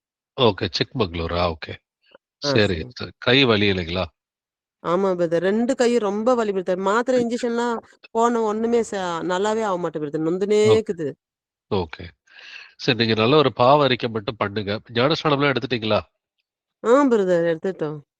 எடுத்துட்டீங்களா? சரி, ஓகே. பிரதர். நல்ல பாவ அறிக்கை மட்டும் பண்ணுங்க. நம்ம இப்ப ஜெபிக்கலாம். இயேசுவே ஆண்டவரே, எங்கள் அப்பா தந்தையே, உம்மை போற்றுகிறேன், உம்மை புகழுகிறேன், உம்மை வாழ்த்தி வணங்கி, உம்மை ஆராதிக்கிறேன், அந்த உம்மை பாவத்தை துதிக்கிறேன், உமக்கு நன்றி செலுத்துகிறேன் ஆண்டவரே, உமக்கு ஸ்தோத்திரம் செலுத்துகிறேன் ஆண்டவரே. எங்கள் கர்த்தராகிய இயேசுவே, நல்லவர், வல்லவர், பரிசுத்தர், தூயவர், நீர் இரக்கமுள்ளவர், நீர் சாந்தமுள்ளவர், நீர் நீதி உள்ளவர், துதியும் கடமும் மகிமையும் வல்லமையும் என்றென்றும் உடையதே. இயேசப்பா, சகோதரி மேரிய இயேசு கிறிஸ்துவின் நாமத்தினால் அவருடைய 2 கைகள்ல வந்துட்டு எதனால வலி இருக்குன்றதை அவங்களுக்கு உணர்த்துங்க ஆண்டவரே. என்னுடைய கைகளினால வந்துட்டு ஏசப்பா நீர் செய்ய சொன்ன காரியத்தை அவங்க செய்யாம விட்டுட்டாங்களா, இல்ல செய்கிற காரியத்தை முறுமுறுப்போடு செய்யறாங்களா, எதனால அவங்க கைகள்ல வந்துட்டு வலி இருக்குது அப்படின்றத உணர்த்துங்க ஆண்டவரே. இனிமேட்டு நீங்க கைகளினால் செய்ய சொல்கிற காரியத்தை வந்துட்டு சந்தோஷத்தோடு சமாதானத்தோடு செய்வதற்கு அவங்களுக்கு இரக்கம் பாராட்டுங்க. நீர் செய்ய வேண்டாம் என்று சொல்கிற காரியத்தை இனிமேட்டு நான் வந்துட்டு ஏசாப்பாக்க பிடிக்காத காரியத்தை என்னுடைய கைகளினால் செய்ய மாட்டேன்னு சொல்லி அவர்கள் முடிவெடுப்பதற்கு இரக்கம் பாராட்டுங்கப்பா. அதற்காக சகோதரிய இயேசுவின் நாமத்தினால ஆசீர்வதிக்கிறேன். எதனால இந்த வலி வந்துச்சோ அந்த பாவத்தை தயவாய் சகோதரிக்கு நீங்க மன்னிங்க ஆண்டவரே. மன்னிச்சு இந்த வேளையில விடுதலையை கட்டளையிட வேண்டுமாறு உம்மை கெஞ்சி மன்றாடுகிற சகோதரிக்கு 2 கைகள்ல இருக்கிற கைவலிகளை இயேசு கிறிஸ்துவின் நாமத்தினாலே வெளியே போட்டு கட்டளையிடுகிறேன். சகோதரிக்கு இருக்கிற எல்லா கைவலிகளையும் இயேசு கிறிஸ்துவின் மகா பரிசுத்த நாமத்தினாலே இப்பொழுதே சகோதரியை விட்டு வெளியே போயிட்டு கட்டளையிடுகிறேன். இயேசுவின் நாமத்தினால் கைவலிகள்ல இருந்து இப்பொழுதே விடுதலையை கட்டளையிடுகிறேன். இப்பொழுது என்னுடைய கர்த்தராகிய இயேசு கிறிஸ்துவின் மகா பரிசுத்த நாமத்தினால் கைவலியிலிருந்து முழு விடுதலையை கட்டளையிடுகிறேன். இயேசுப்பா, நீங்க சுகத்தை கொடுத்தீர் என்பதை நாங்கள் விசுவாசித்து அறிக்கை செய்கிறோம். துதிகன மகிமை எல்லாம் இயேசுவே ஒருவருக்கே உண்டாவதாக. இந்த ஜெபங்களை என்னுடைய கர்த்தராகிய இயேசு கிறிஸ்துவின் மகா பரிசுத்த நாமத்தால் ஏறெடுக்கிறேன். ஜீவனுள்ள எங்கள் நல்ல பிதாவே. Amen. Praise God, brother. Praise Lord Praise sister. God, brother. Praise Lord sister. சொல்லுங்க. மருந்து வரலன்னு சொல்லிட்டு இருந்தாங்க. எனக்கு மருந்து நேத்து வந்துருட்டுன்னு ஃபோன் பண்ணி வந்து இன்னைக்கு கீமோ மருந்து போட்டுன்னு சொன்னாங்க பிரதர். போய் போட்டுன்னு வந்திருக்கேன் பிரதர். ஆனா அந்த மருந்து என்னோட சரீரத்துல எந்த ஒண்ணு பிரச்சனை இல்லாத நல்லபடியா அதை ஏத்துக்கணும் பிரதர் அந்த மருந்து. ஏன்னா எப்ப பாரு கீமோ மருந்து போடும் போதெல்லாம் கை வீங்கிடும், கால் வீங்கிடும், முகம் வீங்கிட்டு, சாப்பிட முடியாத ஏதாவது ஒரு பிரச்சனை வருது. ஆனா ஏசப்பா எனக்கு எல்லாத்துல இருந்து மீட்டு கொடுத்தாரு. நமக்கு மார்க் கடைசி அதிகாரத்துல வந்துட்டு கொல்லும் நஞ்சை குடித்தாலும் வந்துட்டு ஒண்ணும் ஆகாதுன்னு சொல்லி வேதத்துல எழுதி இருக்குது இல்லைங்களா? அப்ப நம்ம ஏசப்பாவுக்கு பிரியமான பிள்ளைகளா வந்துட்டு இருக்கும் பொழுது விசுவாசிக்கிறவர்களா நடக்கும் அடையாளங்கள்னு வசனம் சொல்லுது. அப்ப சாவுக்கு ஏதுவான யாதொன்றை குடித்தாலும் அது அவர்களை சேதப்படுத்தாதுன்னு சொல்லி வசனம் சொல்லுது. அப்ப சாவுக்கு ஏதுவான காரியமே நம்மளை சேதப்படுத்தாதுன்னா ஒரு மருந்துன்றது நிச்சயமா நம்மளை சேதப்படுத்தக்கூடாது. நம்ம இயேசுப்பாவுடைய பிள்ளைகளா இருந்து அவருக்கு பிரியமான காரியங்களை செய்யறோம் அப்படின்னு சொன்னாக்க நிச்சயமா அதை சேதப்படுத்தக்கூடாது. அப்படி சேதப்படுத்துதுன்னா என்ன காரணம்? ஆண்டவரே, நான் இன்னும் வந்துட்டு என்னுடைய காரியங்களை என்னென்ன மாத்திக்கணும், என்னுடைய நாவின் வார்த்தைகளை எப்படி மாத்திக்கணும், என்னுடைய இருதய சிந்தனைகளை எப்படி மாத்திக்கணும்னு சொல்லி கேட்டு மாத்திக்கிட்டோம்னாக்கா அது ஈஸியா சரியாடும். நம்மளும் இப்ப ஜெபிக்கலாம் சிஸ்டர். இயேசுவே ஆண்டவரே, சகோதரிக்காக மன்றாடுகிற ஆண்டவரே, சகோதரிக்கு ஆண்டவரே அவங்க இந்த மருந்தெல்லாம் வந்துட்டு தேவையான மருந்து நீங்க கொடுத்துருக்கிறீங்க. நன்றி ஆண்டவரே. அதுல சுகத்தை கட்டளையிட வேண்டுமாறு உம்மை கெஞ்சி மன்றாடுகிற ஆண்டவரே. சகோதரிக்கு நீங்க சுகத்தை கொடுங்க, அவங்கள வழி நடத்துங்க, அவங்களுக்கு இறக்க மாறாட்டுங்கப்பா. அவங்களுக்கு ஆண்டவரே எந்த வித சைடு எஃபெக்ட்ஸும் இல்லாம இந்த வாட்டி வந்துட்டு அந்த மருந்து வேலை செய்ய வேண்டும் என்று இயேசு கிறிஸ்துவின் நாமத்தினால் சகோதரியுடைய சரீரத்தை ஆசீர்வதிக்கிறேன். உச்சந்தலை முதல் உள்ளம் கால் வரைக்கும் எந்த சைடு எஃபெக்ட்ஸ் இல்லாம, எந்த வலிகள், எந்த வீக்கங்கள், எந்த வேதனைகளும் இல்லாம சகோதரிக்கு வந்துட்டு சரீரம் செயல்பட வேண்டும் என்று இயேசு கிறிஸ்துவின் நாமத்தால் சகோதரியுடைய சரீரத்தை ஆசீர்வதிக்கிறேன். நீங்க சகோதரியோட கூட இருங்க, அவங்கள வழி நடத்தி மேலப்படுத்துங்கப்பா. துதிகன மகிமை எல்லாம் இயேசுவே ஒருவருக்கே உண்டாவதாக. இந்த ஜெபங்களினுடைய கர்த்தராகிய இயேசு கிறிஸ்துவின் மகா பரிசுத்த நாமத்தால் ஏறெடுக்கிறேன். ஜீவனுலகில் நல்ல பிதாவே. Amen, amen. Praise Lord. Brother சொல்லுங்க சிஸ்டர். சின்ன பையன் வந்து எந்த நேரமும் போனை பார்த்துட்டே இருக்கான் பிரதர். கேம் விளையாடிட்டே இருக்கான். காலேஜுக்கே போக மாட்டேங்கிறான் பிரதர். யாரு சிஸ்டர்? அகஸ்டின் தானே பிரதர்? இல்ல இல்ல, உங்க பையனா? பையன் சின்ன பையன். ஓகே. செல்போன் பாத்துக்கிட்டு அப்பா என்ன பண்றாரு, கண்டிக்கலையா? அப்பா வந்து அவன் எல்லாரையும் எடுத்து பேசுறான் பிரதர். யாருக்கும் வந்து பயப்பட மாட்டேங்கிறான். அண்ணனும் பேசினாலும் எல்லாரையும் மரியாதை இல்லாம திட்டுறான். யாருக்கும் பயப்பட மாட்டேங்கிறான். அப்பாவையும் வாடா போடான்னு சொல்லி பேசுறான். இப்ப வந்து பெருசா பேசுறதே ரொம்ப வருத்தப்படுறாங்க பிரதர். அவன் சொல்ற பச்சே கேட்க பிரதர். அப்படின்னா சின்ன வயசுல தான் அவனை கண்டி அர்த்தம் இல்லைங்களா? சின்ன வயசுல கண்டிக்கலன்னு ரொம்ப அதிகமா செல்லம் கொடுத்த பிள்ளைகளை வளர்த்தோம்னு சொன்னா இதுதான் நடக்கும். முதலாவது என்ன பண்ணணும்னா அப்பா அம்மா 2 பேரும் சேர்ந்து ஏசப்பாட்ட மன்னிப்பு கேட்கணும். 2 பேரும் ஏசப்பாட்ட, ஆண்டவரே நான் கண்டிக்காத பிள்ளை பின்னாடி வந்துட்டு அப்பாவையும் அம்மாவையும் அவமானப்படுத்தணும்னு சொல்லி நமக்கு நீதிமொழிகள் எழுதி இருக்குது. பிள்ளைய சின்ன வயசுல இருந்து கண்டிச்சு வளர்த்திருக்கணும். அப்ப நம்ம கண்டிக்காதது பெற்றோருடைய தப்பு. அதுக்கு முதல்ல வந்துட்டு மனம் திரும்பி நீங்க வந்துட்டு ஏசப்பாட்ட மன்னிப்பு கேளுங்க. மன்னிப்பு கேட்டு என்ன செஞ்சா அவன் மனம் திரும்புவான், என்ன செஞ்சா அவனுடைய பிஹேவியர் மாறுன்றதை ஏசப்பா கிட்ட கேளுங்க. இப்ப செல்போனை புடுங்கினாக்கா அவன் மாறுவானா, இல்ல செல்போனை கொடுத்து அன்பா அவன்கிட்ட பேசி எப்பா நீ கொஞ்சம் நல்ல பிள்ளையா இருப்பா, ஏசப்பாக்கு பிடிச்சதை செய்ப்பான்னு சொல்லி அன்பா பேசினா மாறுவானா, என்ன செஞ்சா அவனை கண்டிக்கணுமா, இல்ல வந்துட்டு அன்பா வந்துட்டு அவன்கிட்ட பேசணுமா, என்ன செஞ்சா அவன்கிட்ட மாற்றம் வரும்ன்றதை ஏசப்பாட்ட கேளுங்க. உங்களுக்கு ஜெபத்துல நீங்க மன்னிப்பு கேட்கும் பொழுது ஏசப்பா உங்களுக்கு உணர்த்துவாரு. நானும் அவனுக்கா ஜெபிக்கிறேன். தம்பி பேர் சொல்லுங்க. ஓகே, நம்ம ஜெபிக்கலாம். இயேசுவே ஆண்டவரே, சகோதரி அகஸ்டின் மேரியுடைய ஆண்டவரே, அந்த இளைய மகனுக்காக மன்றாடுகிற ஆண்டவரே, அந்த பையன் தன்னுடைய தாயை மதிக்காம தன்னுடைய தகப்பனை மதிக்காம ஆண்டவரே அவதூறா தன்னுடைய தாய் தகப்பனை பேசியிருக்கிறான். இப்படிப்பட்ட பிள்ளைகள் வந்துட்டு பழைய ஏற்பாட்டுல கொலை செய்யப்பட வேண்டும் என்று எழுதி இருக்கிறது. ஆனாலும் ஏசப்பா நாங்கள் ஜீவனோட இருக்கணும்ன்றதை நீங்க விரும்புறீங்க ஆண்டவரே. நித்திய ஜீவனை அடையணும்னு சொல்லி நீங்க விரும்புறீங்க ஆண்டவரே. அந்த மகனை மன்னிங்க, அந்த மகனை மன்னிச்சு ஏசப்பா அவருடைய துன்மார்க்கமான வழிகள்ல இருந்து அவன் மாறுவதற்கு கிருபையை கொடுங்கப்பா. அவரோட சிறு வயதுல இருந்து கண்டிக்காம அந்த பெற்றோர் வளர்த்துட்டாங்க. இந்த பாவத்திற்காக அந்த பெற்றோர் வந்துட்டு நீங்க மன்னிங்க. இந்த காரியத்துக்கு அவங்க முழுமையா மனந்திரும்புறதுக்கு கிருபையை கொடுங்கப்பா. ஏசப்பா, நாங்க எங்க பிள்ளைய கண்டிக்காம வளர்த்துட்டோம் அப்படின்னு சொல்லி அவங்க முழுமையா மனந்திரும்புறதுக்கு அவர்களுக்கு இரக்கம் பாராட்டுங்க. அதற்காக பெற்றோர் இயேசு கிறிஸ்துவின் நாமத்தால் ஆசீர்வதிக்கிறேன். இந்த மகனுக்கு இருக்கிற அசுத்தாவிய சாத்தான இயேசு கிறிஸ்துவின் நாமத்தினால வெளியே போயிட்டு கட்டளை எடுக்கிறேன். செல்போன் அடிக்ஷனை வந்துட்டு கொடுக்குற அசுத்தாவிய சாத்தான பெற்றோரையும் மற்றவர்களையும் வந்துட்டு கெட்ட வார்த்தை சொல்லி வந்துட்டு வாடா போடான்னு சொல்லி மதிக்காம வந்துட்டு அவமரியாதையா பேச வைக்கிற எல்லா அசுத்தாவிகளையும் இயேசு கிறிஸ்துவின் நாமத்தினாலே அந்த மகனை விட்டு வெளியே போயிட்டு நாங்கள் கட்டளை எடுக்கிறோம். அந்த மகனை இயேசுவின் நாமத்தினாலே ஆசீர்வதிக்கிறோம். அவன் திருதுறதுக்கு கிருபையை கொடுங்க. என்ன செஞ்சா அவன் மனம் மாறுவான்ற அந்த ஞானத்தை வந்துட்டு அவருடைய பெற்றோருக்கு அவருடைய குடும்பத்தினருக்கு நீங்க குறுகாண்டவரே. ஏசப்பா, உடைய வழிகளை அறிந்து கொண்டு என்ன செஞ்சா என்னோட குடும்பத்துல சொல்யூஷன் கிடைக்கும் அப்படின்றத அவர்கள் உணர்ந்து கொண்டு அந்த பிள்ளையை வந்துட்டு திருத்துறதுக்கு இந்த குடும்பத்தாருக்கு ஞானத்தை அருள வேண்டுமாறு கெஞ்சி மன்றாடுகிறேன். இந்த எல்லா ஜபங்களையும் என்னுடைய கர்த்தராகிய இயேசு கிறிஸ்துவின் மகா பரிசுத்த நாமத்தால் ஏறெடுக்கிறேன். ஜீவனுள்ள எங்கள் நல்ல பிதாவே. Amen, amen. Thank you Praise Lord, brother. இந்த பிரியான்னு சொல்லிட்டு ஒருத்தவங்க ரொம்ப நேரமா உங்கள்கிட்ட பேசுறதுக்காக ட்ரை பண்றாங்க பிரதர். இந்த சுதர்சன் சொல்லிட்டு ஹாஸ்பிட்டல்ல பிரேயர் பண்ணீங்கல்ல பிரதர். ஆமா, ஆமா. பிரியா சிஸ்டர் சொல்லுங்க. ஆமா பிரதர் பிரியா சிஸ்டர் சொல்லுங்க, என்ன விஷயத்துக்கு ஜெபிக்கணும்னு சொல்லுங்க. சுதர்ஷனுக்கு நீங்க மீனாட்சி ஹாஸ்பிட்டல்ல ஜெபம் பண்ணீங்களா சார்? ஆமா, ஆமா. கண்ணு முடிக்கலன்னு பண்ணீங்க. கண்ணெல்லாம் முடிக்குது தம்பி. ஓகே, இன்னும் அந்த அளவுக்கு கான்சியஸ் எல்லாம் வரல. என்ன எங்க அப்பா அம்மா யாருன்னே தெரியல அந்த பிள்ளைக்கு. ஓகே. கை கால் அது ஃபிக்ஸ் வந்ததுன்னா கை கால் வேற இதா இருக்கு. கொஞ்சம் கொஞ்சமா தான் வரும் டாக்டர் சொல்றாங்க. அந்த பாவம் அந்த புள்ள படாத பாடுபடுது சார். நீங்க ஏதாவது ஜெபம் பண்ணணும். சரிங்கம்மா. அந்த குடும்பத்துல இருக்கிறவங்க எல்லாம் ஏசப்பாவை நம்பினாங்கனாலே போதும். சரிங்களா? அந்த சரிங்க. பையனுக்கு வந்துட்டு அவனுக்கு வந்துட்டு உடம்பு சரியில்லை. பட் அந்த அவங்க அப்பா அம்மாவோ அந்த குடும்பத்துல இருக்கிறவங்க ஏசப்பாவை முழுமையா நம்பினாக்க ஏசப்பா கண்டிப்பா விடுதலை கொடுப்பாரு. ஏன்னா இப்ப முன்ன இருந்ததோட இப்ப நிலைமை கொஞ்சம் பெட்டரா தான் இருக்குது இல்லைங்களா? ஆமா சார். அப்படின்னாக்கா அவங்க அப்பா அம்மா யாருன்னு தெரிஞ்சு கான்சியஸ்னஸ் வந்து நல்லா பேசி நல்லா எந்திரிச்சு நடக்கிறதுக்கு நம்ம இப்ப ஜெபிக்கலாம். பட் குடும்பத்துல சரிங்க இருக்கிற எல்லாரும் ஏசப்பாவை நான் அவர் மேல நம்பிக்கையா இருந்தாக்க போதும். சரிங்க. சுதர்ஷன் இல்லைங்களா அவர் பேரு? ஆமா சார். ஓகே. இயேசுவே ஆண்டவரே, ஆண்டவரே சுதர்ஷனுக்காக நாங்கள் மன்றாடுகிற ஆண்டவரே, அவருடைய நிலைமையை வந்துட்டு முன்னை காட்டிலும் ஏசப்பா நீங்க பெட்டர் ஆக்கி இருக்கிற கிருபைக்காக நமக்கு நன்றி செலுத்திக்கிறோம். நமக்கு ஸ்தோத்திரம் செலுத்திக்கிற ஆண்டவரே.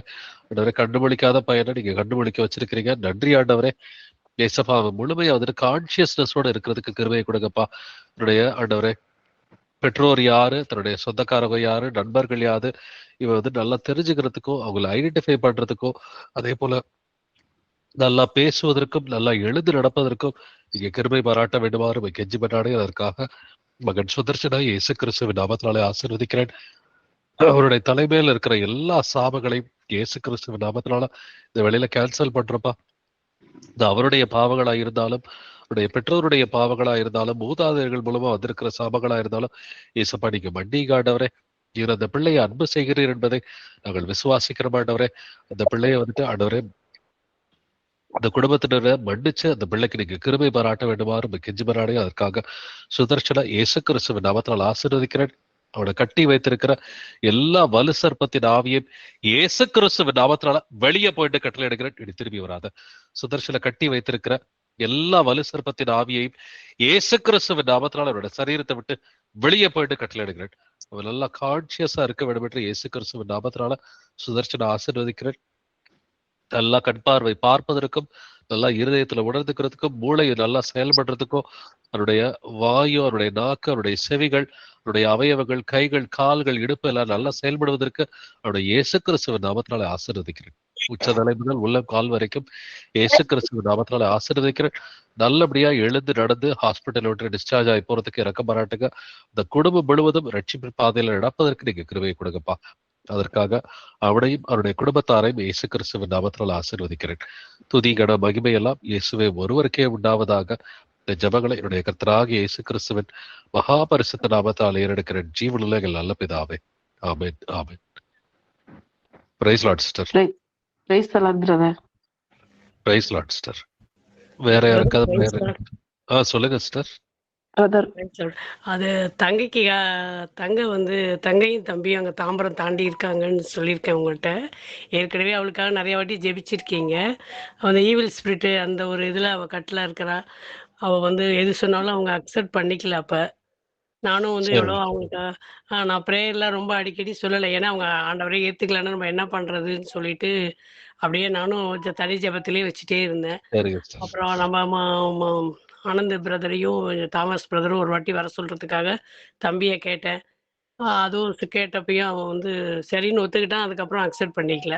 அந்த ம். ஈவில் ஸ்பிரிட்னு யாருமே அவங்க ஒத்துக்கல. அவங்க அக்கா வீட்டுக்கார், தங்கச்சி வீட்டுக்காரெல்லாம் சேர்ந்து கொண்ட ராமச்சந்திரால சேர்த்து ஃபுல்லா சைக்காட்டிஸ்ட் தான் அது ப்ராப்ளம். நான் சொல்றதெல்லாம் பைத்தியக்காரத்தனம் அப்படின்னு சொல்லிட்டு அந்த சைக்காட்டிஸ்ட் மாத்திரை கொடுத்து ஒரு ம். ரோபோ பொம்மை மாதிரி அவளை மாத்தி வச்சுட்டாங்க. ஆனா ம். எங்க அம்மா வந்து ஆண்டவரை நல்லா விசுவாசிச்சாங்க. என்னை அழைச்சிட்டு போய் எப்படியாவது ஞானஸ்தானம் கொடுத்துருமான்னு தான் கேட்டாங்க. ம். ஞானஸ்தானம் கொடுத்துட்டு அவங்க தம்பிக்காக மத்த அந்த ஃபங்க்ஷன் பண்றது, சாமி கும்பிடுறதெல்லாம் பண்ணுவாங்க அவங்க. அதனால நீங்க அதையெல்லாம் விடுறேன்னு சொல்லுங்கம்மா. நான் ஞானஸ்தானம் குடுக்கறதுக்கு ஏற்பாடு பண்றேன். நீங்க இதையும் பண்ணி அதையும் பண்ணக்கூடாதும்மா.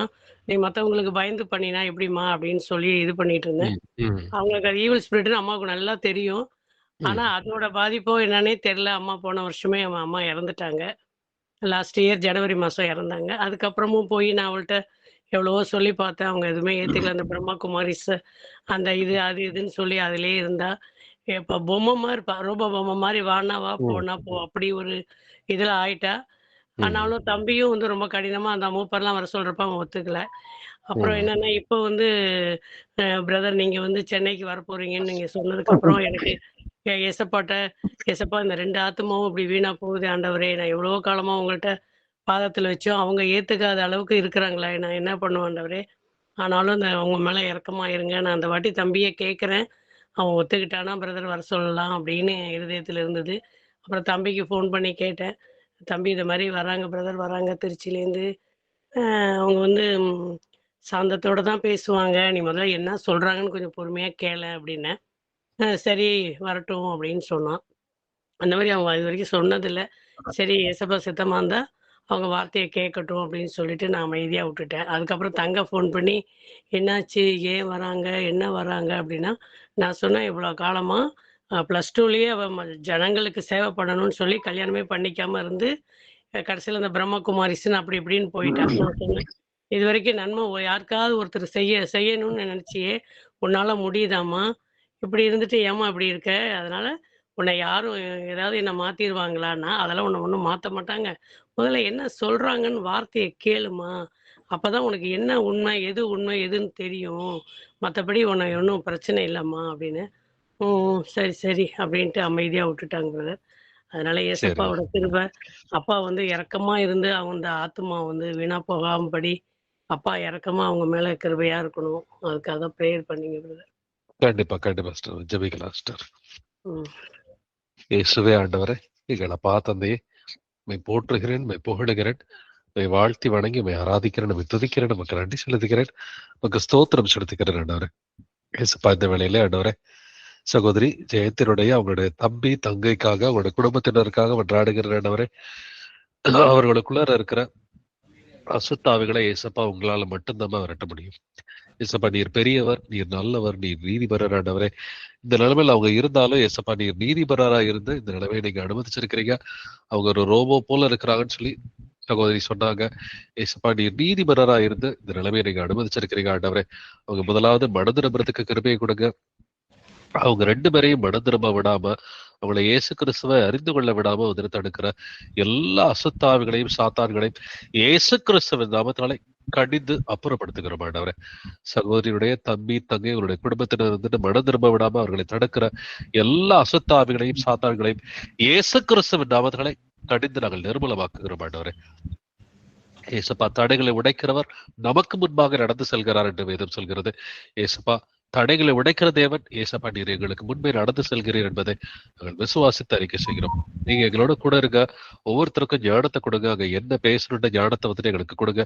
பேசுகிறவர்கள் நீங்கள் எல்லாம் பிதாவின் ஆவியானவரை உங்களிலிருந்து பேசுகிறார் என்று எழுதியிருக்கபடி ஆவியானவரை நீங்க பேசி இயேசுவின் நாமத்தினாலே இந்த பிசாசுகளை துரத்தி அவர்களை வந்துட்டு நல்வழிப்படுத்த வேண்டுமாறு, அவர்களை ரட்சிப்பின் பாதையிலே நடத்த வேண்டுமாறு கெஞ்சிபிரானே. அதற்காக இந்த ஆத்துமாக்களை இயேசு கிறிஸ்துவின் நாமத்தினாலே நாங்கள் ஆசீர்வதிக்கிறோம் ஆண்டவரே. நீங்க எங்களோட கூட இருங்க, எங்களை வழிநடத்துங்க, எங்களை பலப்படுத்துங்க. துதி கன மகிமை எல்லாம் இயேசுவை ஒருவருக்கே உண்டாவதாக. இந்த ஜெபங்களை என்னுடைய கர்த்தராக இயேசு கிறிஸ்துவின் மகா பரிசுத்த நாமத்தால் ஏறெடுக்கிறேன். ஜீவனுள்ள எங்கள் நல்ல பிதாவே. Amen, amen. Thank you brother. Praise Lord sister. Praise lord. Praise Lord. Brother sisters வேற யாருக்காவது prayer request? Praise the Lord brother. சொல்லுங்க சிஸ்டர். ரஜினா சிஸ்டர் சொல்லுங்க. பிரதர், ஆண்டவரோட கிருபையினாலையும் இரக்கத்தினாலையும் அவர் வந்து ஒரு வீடை கட்டுறதுக்கு கிருபை பாராட்டினாரு. அது ஒரு கிராமம் தான். இங்க உள்ள ஜனங்களுக்கு வந்து மத்தியில ஆண்டவருடைய பிள்ளைங்களா, சாட்சி உள்ள பிள்ளைங்களா நடந்து அவங்களுக்கு வந்து எங்களோட நடக்கையின் மூலமா சுவிசேஷத்தை வந்துட்டு அறிவிக்கிறதுக்கும் ஆண்டவர் வந்து இன்னும் அதிகமா எங்களுக்கு கீழ்ப்படிதலை கொடுத்து வழி நடத்தணும். அதுக்காக ப்ரேயர் பண்ணிக்கோங்க பிரதர். அப்புறம் வீட்டுல கூடுகையும் ஸ்டார்ட் பண்றதுக்காகவும் ப்ரேயர் பண்ணிக்கோங்க. ஏசப்பாக்கு கூடான்னு கோடி நினைச்சு. கர்த்தர் வந்துட்டு அந்த வீடை கொடுத்ததே அந்த வீட்டுல வந்து நம்ம சுவிசேஷம் அறிவிக்கிறதுக்காக தான். அது அந்த வீட்டார வந்துட்டு குடியிருக்கிறதுக்கும் சந்தோஷமா இருக்கிறதுக்கு மட்டும் இல்ல, அதுவும் ஒரு பர்பஸ் தான். அதோட சேர்த்து அந்த வீட்டுல ஒரு பிரேயர் வச்சு வந்துட்டு மற்றவர்களுக்கும் சுவிசேஷம் அறிவிக்கிற ஒரு இடமா வந்துட்டு அந்த வீடு மாறணும். இந்த கருத்துக்களுக்காக நம்ம ஜெபிக்கலாம். இயேசுவே ஆண்டவரே, சகோதரன் ஜானுக்கும் சகோதரி ரெஜினாவுக்கும் ஏசப்பா அந்த வீடை நீங்க கொடுத்துருக்கிறீங்க. நன்றி ஆண்டவரே. ஏசப்பா, உங்களுக்கு இந்த காரியத்துல வந்துட்டு நீங்க சமாதானத்தை கட்டளையிட்டு இருக்கிறீங்க. நன்றி ஆண்டவரே. தொடர்ந்து ஏசப்பா அந்த வீடு வந்துட்டு சுவிசேஷம் அறிவிக்கிற ஒரு தளமாக மாறுவதற்கு நீங்க கிருபை பாராட்டுங்க. இந்த கிராமத்து மக்கள் மத்தியில, அந்த ஊர் ஜனங்கள் மத்தியில வந்துட்டு ஏசப்பா அந்த வீட்டுல வருகிறவர்கள் வந்து சுவிசேஷத்தை அறிந்து கொண்டு அவர்கள் கர்த்தரை தேடுவதற்கு இரக்கம் பாராட்டுங்கப்பா. அதற்கு தேவையான கிருபை வரங்களை அந்த குடும்பத்தாருக்கு நீங்க கொடுங்க. யாருடைய வேலையில வந்துட்டு மாற்றங்களை கொடுங்க. அந்த குடும்பத்தாருடைய இருதயங்கள்ல வந்துட்டு மாற்றத்தை கொடுங்க ஆண்டவரே. அந்த வீடை வந்துட்டு பயன்படுத்துறதுக்கு ஆண்டவரே மாசம் ஒரு முறையாவது ஒரு பிரேயர் நடக்கிறதுக்கு கிருபையை கொடுங்க. அதற்காக ஆண்டவரே வத்தலகுண்டு சபையை இயேசு கிறிஸ்துவின் நாமத்தினால் நாங்கள் ஆசீர்வதிக்கிறோம். வத்தலகுண்டு பக்கத்துல இருக்கிற மற்ற சபைகளையும் மற்ற ஊர்களையும் இயேசுவின் நாமத்தினால் ஆசீர்வதிக்கிறோம். பக்கத்துல இருக்கிற சபைகள் ஆண்டவரே, திண்டுக்கல் சபை, அவர்களுக்கு உதவியா இருப்பதற்கு இரக்கம் பாராட்டுங்க ஆண்டவரே. எப்படி ஆகிலும் ஏசப்பா முதல் முறையா ஒரு பிரேயர் தொடங்குறதுக்கு கிருபையை கொடுங்க. அதோட சேர்த்து மாதம் ஒரு முறையாவது ஒரு பிரேயர் நடக்கிறதுக்கு நீங்க கிருபை பாராட்டுங்க ஆண்டவரே. அதற்காக ஆண்டவரே சகோதர சகோதரியினுடைய வீட்டை இயேசுவின் நாமத்தினால் ஆசீர்வதிக்கிறேன். அவங்களுடைய பிள்ளைகளையும் அவருடைய குடும்பத்தார் அனைவருமே கர்த்தராகிய இயேசுவின் நாமத்தினால் ஆசீர்வதிக்கிறோம். இந்த ஊர்ல வசிக்கிற எல்லா ஆத்துமாக்களையும் இயேசுவின் நாமத்தினால் ஆசீர்வதிக்கிறோம். இதுக்கு தடையா இருக்கிற இந்த பிரேயருக்கும் தடையா இருக்கிற எல்லா அசுத்தாவிகளையும் இயேசு கிறிஸ்துவின் நாமத்தினால் நாங்கள் கடிந்து நிர்மூலமாக்குகிறோம் ஆண்டவரே. அந்த ஊர்ல செயல்படுகிற எல்லா அசுத்தாவிகளையுமே இயேசு கிறிஸ்துவின் நாமத்தினாலே கடிந்து நிர்மூலமாக்குகிறோம். நீங்க ஆண்டவரை கிருபையை கொடுங்க. அந்த ஊர்ல இருக்கிற எல்லா ஆத்துமாக்களும் சுவிசேஷத்தை அறிஞ்சுக்கிறதுக்கு இரக்கம் பாராட்ட வேண்டுமாறு நம்ம கெஞ்சி மன்றாடுகிறேன். துதி கன மகிமையெல்லாம் இயேசுவே ஒருவருக்கே உண்டாவதாக.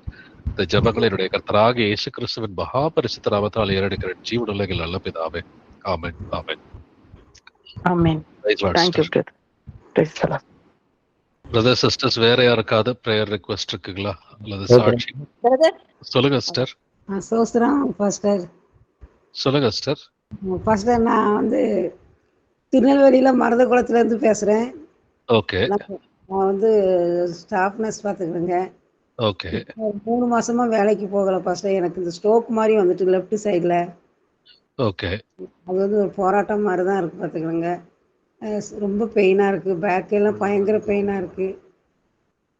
பொருளாதார பற்றாக்குறை பயங்கரமாக இருக்குது பாஸ்டர். நான் எப்படியா வேலைக்கு போகணும். சீக்கிரமாக உடம்பு சரியா எனக்காக ப்ரேயர் பண்ணுங்க பாஸ்டர். ஓகே பிரதர்னே சொல்லுங்க. கிறிஸ்து ஒருவரே உங்களுக்கு போதகராக இருக்கிறார். நீங்கள் எல்லோரும் சகோதரர்களாக இருக்கிறீர்கள். நீங்க எல்லாருமே பிரதர் சிஸ்டர்னே சொன்னாக்க போதும். நீங்க ஸ்டாஃப் நர்ஸா இருக்கிறீங்க. பட் ஸ்டில் ஸ்ட்ரோக் இல்லைங்களா உங்களுக்கு? லெஃப்ட் சைட்ல ஸ்ட்ரோக் இருக்குது. அது இல்லாம வலி இருக்குது இல்லைங்களா? பயங்கரமா இருக்கு. நடக்க முடியுதுங்களா உங்களால? பரவாயில்லாம கொஞ்சம் நடக்க பாஸ்டர். ஆனா பிரதர், ஆனா அப்பப்போ லாத்தி தள்ளிடுது கீழே. ஸ்ட்ராங்கா நடக்க முடியல. சரி சரி. உங்களுக்கு இப்ப இந்த ஜெபம் நடக்குதுன்னு சொல்லி உங்களுக்கு யார் மூலமா தெரிய வந்துச்சு? முன்னாடிக்கு எவ்வளவு பெட்டர். ஆனா இல்ல இப்ப இந்த ஆன்லைன்ல இந்த பிரேயர் நடக்குதுன்னு சொல்லி உங்களுக்கு யார் மூலமா தெரிய வந்துச்சு சிஸ்டர்? ஜெசி அக்கா, பிறகு அங்க பூலத்துல இருந்து ராசாத்தின்னு ஒரு சிஸ்டர் சொன்னாங்க. சரி சரி சரி. உங்க பேரு சிஸ்டர்? தமிழ்ச்செல்வி. தமிழ்ச்செல்வியா? ஓகே சரி, நம்ம ஜெபிக்கலாம். சரி நீங்க எதுவும் பிரதர். சர்ச்சுக்கு போறீங்களா? நாங்கள் சிஎஸ்ஐக்காரங்க தான். ஓகே, சரி. பைபிள் எடுத்து நல்லா வாசிங்க. நல்லா சரி வந்துட்டு ஜெபம் பண்ணுங்க. இப்ப சரி. சர்ச்சுக்கு போய் என்ன நடந்துச்சு? ஒண்ணும் பெருசா பிரயோஜனம்லாம் கிடையாது. அப்பல்லாம் நம்ம மாற வேண்டிய காரியங்கள் நிறைய விஷயத்த சர்ச்சில் சொல்லி கொடுக்கல, ஆமாம் இல்லைங்களா? பிரதர். நம்ம எப்படி ஆமாம். பரிசுத்தமா இருக்கணும், எப்படி சமாதானமா இருக்கணும், எப்படி வாழ்க்கையை நடத்தணும், நிறைய விஷயங்கள் சர்ச்சில் எல்லாம் சொல்லி கொடுக்கல. அவங்களுக்கு தேவை தசமபாக காணிக்க, அதை கொடுத்துட்டீங்கன்னாக்க உங்க நிலைமை ம். எப்படி இருந்தாலும் அவங்க கவலைப்பட போறது கிடையாது. முதலாவது ஆமாம். வேதத்தை எடுத்து குடும்பத்துல ஒரு கணவன் மனைவி பிள்ளைகளா எடுத்து வேதத்தை ஆராய்ந்து பாருங்க. நீங்க என்ன செய்யறதுதான் கர்த்தர் உங்களுக்கு உணர்த்துவாரு. சரிங்க பிரதர். சரி, நம்ம ஜெபிக்கலாம். சரி பிரதர். இயேசுவே ஆண்டவரே. ஆ நான் போய் அவங்க வீட்டுக்கு போனோம் பிரதர். நாங்க போய் ஓ சந்தோஷம். ஆமா பிரதர். இப்ப எல்லாம் சுவிசேஷம் சொல்லிட்டு வந்திருக்கோம். அவங்க வந்து ஓரளவுக்கு பிரதர் எல்லாத்தையும் கேட்டுட்டாங்க, அக்செப்ட் பண்ணிக்கிட்டாங்க. இப்ப சூப்பர். நான் ஜாயின் பண்ணி விட்டுருக்கேன் நானு. சரிங்க சார். அவங்களுக்கு அந்த ஒரு ஸ்ட்ரோக் மாதிரி வந்து பிரதர், அவங்களுக்கு வந்து ஒரு காலம் ஒரு கை வணங்காம இருக்காங்க. சரிங்க இதுதான் ரொம்ப சார். பெயின்ஃபுல்லா இருக்கு அவங்களுக்கு. அதுதான் பிரதர், அவங்களுக்கு ஃபைனான்சியலா கொஞ்சம் கஷ்டப்படுறாங்க அந்த வேலைக்கு போகாதனால. அவங்களுக்கு சரி. என்னன்னா வந்து அவங்களுக்கு விரோதமா அவங்க வேலை செய்யற இடத்துலயே அவங்களுக்கு வந்து செய்வன வச்சிருக்காங்களாம். ஓ அப்படிங்களா? அதுதான் அவங்க சொல்றாங்க. ஆமா, அதுதான் அவங்க. நானே தான் சொன்னேன், உங்க ஐயர்வாள் உங்களை கூப்பிட்டு திட்டி இருக்காரு, எல்லாம் பண்ணியிருக்காரு, நிறைய பெரிய காரியங்கள் நிறைய நடந்திருக்கு. அப்ப அதெல்லாம் நாங்க சொல்லி ஜெபம் பண்ணிட்டு வந்திருக்கிறோம் பிரதர். அதான் இப்பதான் போன் சரி. பண்ணி அவங்களுக்கு வர சொல்லியிருந்தேன் நானு. ஓகே அவங்களுக்கு ஓகே எப்படி இது ஆன் பண்ணி உள்ள வருது தெரியல, இப்பதான் வந்திருக்காங்க அவங்களுமே. சரிங்க சார். ஓகே, நம்ம ஓகே ஜெபிக்கலாம். ஓகே எல்லாருமே சேர்ந்து நம்ம ஜெபிக்கலாம். Okay brother. Okay brother. இயேசுவே ஆண்டவரே, சகோதரி தமிழ் செல்விக்காக மன்றாடுகிற ஆண்டவரே. இயேசப்பா, சகோதரிக்கு இப்ப இருக்கிற ஸ்ட்ரோக்கு, அவங்க இடது பக்கத்துல இருக்கிற பிரச்சனைகள், இயேசப்பா எல்லாவற்றையும் நீர் அறிவீர் ஆண்டவரே. அவங்களுடைய பேக் பெயினா இருக்கட்டும், உடம்புல இருக்கிற எல்லா வலிகளையும், அவங்களோட ஃபினான்ஷியல் ப்ராப்ளம், அவங்களுக்கு விரோதமா யாரோ செய்வன வச்சிருக்கிறாங்கன்றதை கேள்விப்பட்டோம். இயேசப்பா எல்லாவற்றையும் நீர் அறிவீர் ஆண்டவரே. அவங்கள முற்றிலுமா விடுதலையாக்க வேண்டுமாறு கெஞ்சி மன்றாடுகிறேன். தேவையான அந்த விசுவாசத்தை அவங்களுடைய இருதயத்துல வைக்கப்பா. ஏசப்பா, நீர் நல்லவர். உடைய பிள்ளைகளுக்கு வந்துட்டு செய்விட வச்சாலும் அது பலிக்காது என்று வேதம் சொல்கிறது ஆண்டவரே. அவன் வேதத்தில் வாசிக்கிறது போல யாக்கோபுக்கு விரோதமான வந்துட்டு குறி சொல்லுதலோ, இஸ்ரவேலுக்கு விரோதமான வந்துட்டு செய்வன எதுவுமே இல்லை என்றது நாங்கள் விசுவாசிக்கிறோம் ஆண்டவரே. இவர்கள் ஆண்டவரே இயேசு கிறிஸ்துவின் பிள்ளைகளாய் மாறுவதற்கு இரக்க பாராட்டுங்க. அதற்காக இவர்களை இயேசு கிறிஸ்துவின் நாமத்தினாலே ஆசீர்வதிக்கிறேன். சகோதரிக்கு விரோதமா இருக்கிற எல்லா செய்வன கட்டுகளை இயேசு கிறிஸ்துவின் நாமத்தினால இந்த வேளையிலே நாங்கள் உடை தருகிறோம் ஆண்டவரே. சகோதரி தமிழ் செல்விக்கு விரோதமா இருக்கிற எல்லா செய்வன கட்டுகளையும் மந்திர தந்திரங்களையும் பிசாசின் வேலைகளையுமே இயேசு கிறிஸ்துவின் மகா பரிசுத்த நாமத்தினால இந்த வேளையில நாங்கள் உடை தருகிறோம். இயேசு கிறிஸ்துவின் நாமத்தினால் சகோதரியை நாங்கள் ஆசீர்வதிக்கிறோம் ஆண்டவரே. இப்பொழுதே இயேசுவின் நாமத்தினால சகோதரியை நாங்கள் விடுவிக்கிறோம். இந்த செய்வன கட்டுகள், அந்த மந்திர தந்திர பிரச்சனைகள்ல இருந்து இயேசு கிறிஸ்துவின் மகா பரிசுத்த நாமத்தினால முழு விடுதலையை நாங்கள் கட்டளையிடுகிறோம் ஆண்டவரே. அதே போல ஏசப்பா ஆண்டவரே, இந்த அவங்களோட லெஃப்ட் சைட்ல இருக்கிற எல்லா ஸ்ட்ரோக் பிரச்சனைகள்ல இருந்து நீர் விடுதலையை கட்டளையிட வேண்டுமாறு கெஞ்சி மன்றாடுகிற. ஸ்ட்ரோக் வந்ததற்கு காரணமா இருக்கிற எல்லா பாவங்களையும் ஏசப்பா நீங்க மன்னிங்க ஆண்டவரே. ஏசப்பா அவங்க உங்களை அதிகமா தேடாததுக்கு அவங்கள மன்னிங்க ஆண்டவரே. வேதத்தை வாசிக்காம இருந்ததுக்கும் அதை விசுவசியாமல் இருந்ததுக்கும் நீர் அவர்களை மன்னிக்க வேண்டுமாறு கெஞ்சி மன்றாடுகிறேன். மன்னித்து அவங்களுக்கு இந்த வேளையில விடுதலை கட்டளையிடுங்கப்பா. நீர் யார் என்பதை அவர்களுக்கு தெரியப்படுத்துங்க.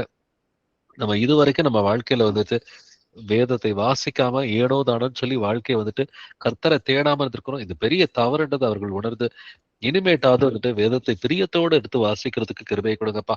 முதலாவது சங்கீதம் சொல்கிறது போல கர்த்தருடைய வேதத்தில் பிரியமா இருந்து அதை இரவும் பகலும் தியானிக்கிற மனுஷன் பாக்கியவான் என்று எழுதியிருக்கிறபடி கர்த்தருடைய வேதத்துல வந்துட்டு இரவும் பகலும் தியானமா இருப்பதற்கு அவர்களுக்கு சொல்லிக் கொடுக்க ஆண்டவரே. அவர்கள் நல்லா மனம் திரும்பி விடுதலையாகி மிக சாட்சிகளாய் வாழ்வதற்கு கிருபையை கொடுங்கப்பா. சகோதரிக்கு லெஃப்ட் சைட்ல இருக்கிற எல்லா ஸ்ட்ரோக்கையும் இயேசு கிறிஸ்துவின் நாமத்தினால வெளியே போயிட்டு கட்டளை எடுக்கிறேன். சகோதரியுடைய லெஃப்ட் சைடு, அவருடைய இடது பக்கம், அவருடைய கை கால்கள் இடுப்பு பகுதிகளை இயேசு கிறிஸ்துவின் நாமத்தினால் ஆசீர்வதித்து பலப்படுத்துகிறேன். சகோதரியுடைய மூளையை இயேசுவின் நாமத்தினால் ஆசீர்வதித்து பலப்படுத்துகிறேன். மூளையில இருக்கிற எல்லா குளறுபடிகளை கோளாறுகளை இயேசு கிறிஸ்துவின் நாமத்தினால வெளியே போயிட்டு நாங்கள் கட்டளை எடுக்கிறோம். சகோதரியை இயேசுவின் நாமத்தினால ஆசீர்வதிக்கிறேன். அவருடைய ஸ்ட்ரோக்கு இப்பொழுதே வந்துட்டு மறைந்து போக வேண்டும் என்று இயேசு கிறிஸ்துவின் நாமத்தினால கட்டளையிடுகிறேன். இடது பக்கம் நல்லபடியா வந்துட்டு ஹீல் ஆகி நார்மல் ஆகும்படி இயேசு கிறிஸ்துவின் நாமத்தினால கட்டளையிடுகிறேன். அவருடைய பினான்சியல் ப்ராப்ளத்தை இயேசுப்பா நீங்க கண்ணோக்கி பாருங்க ஆண்டவரே.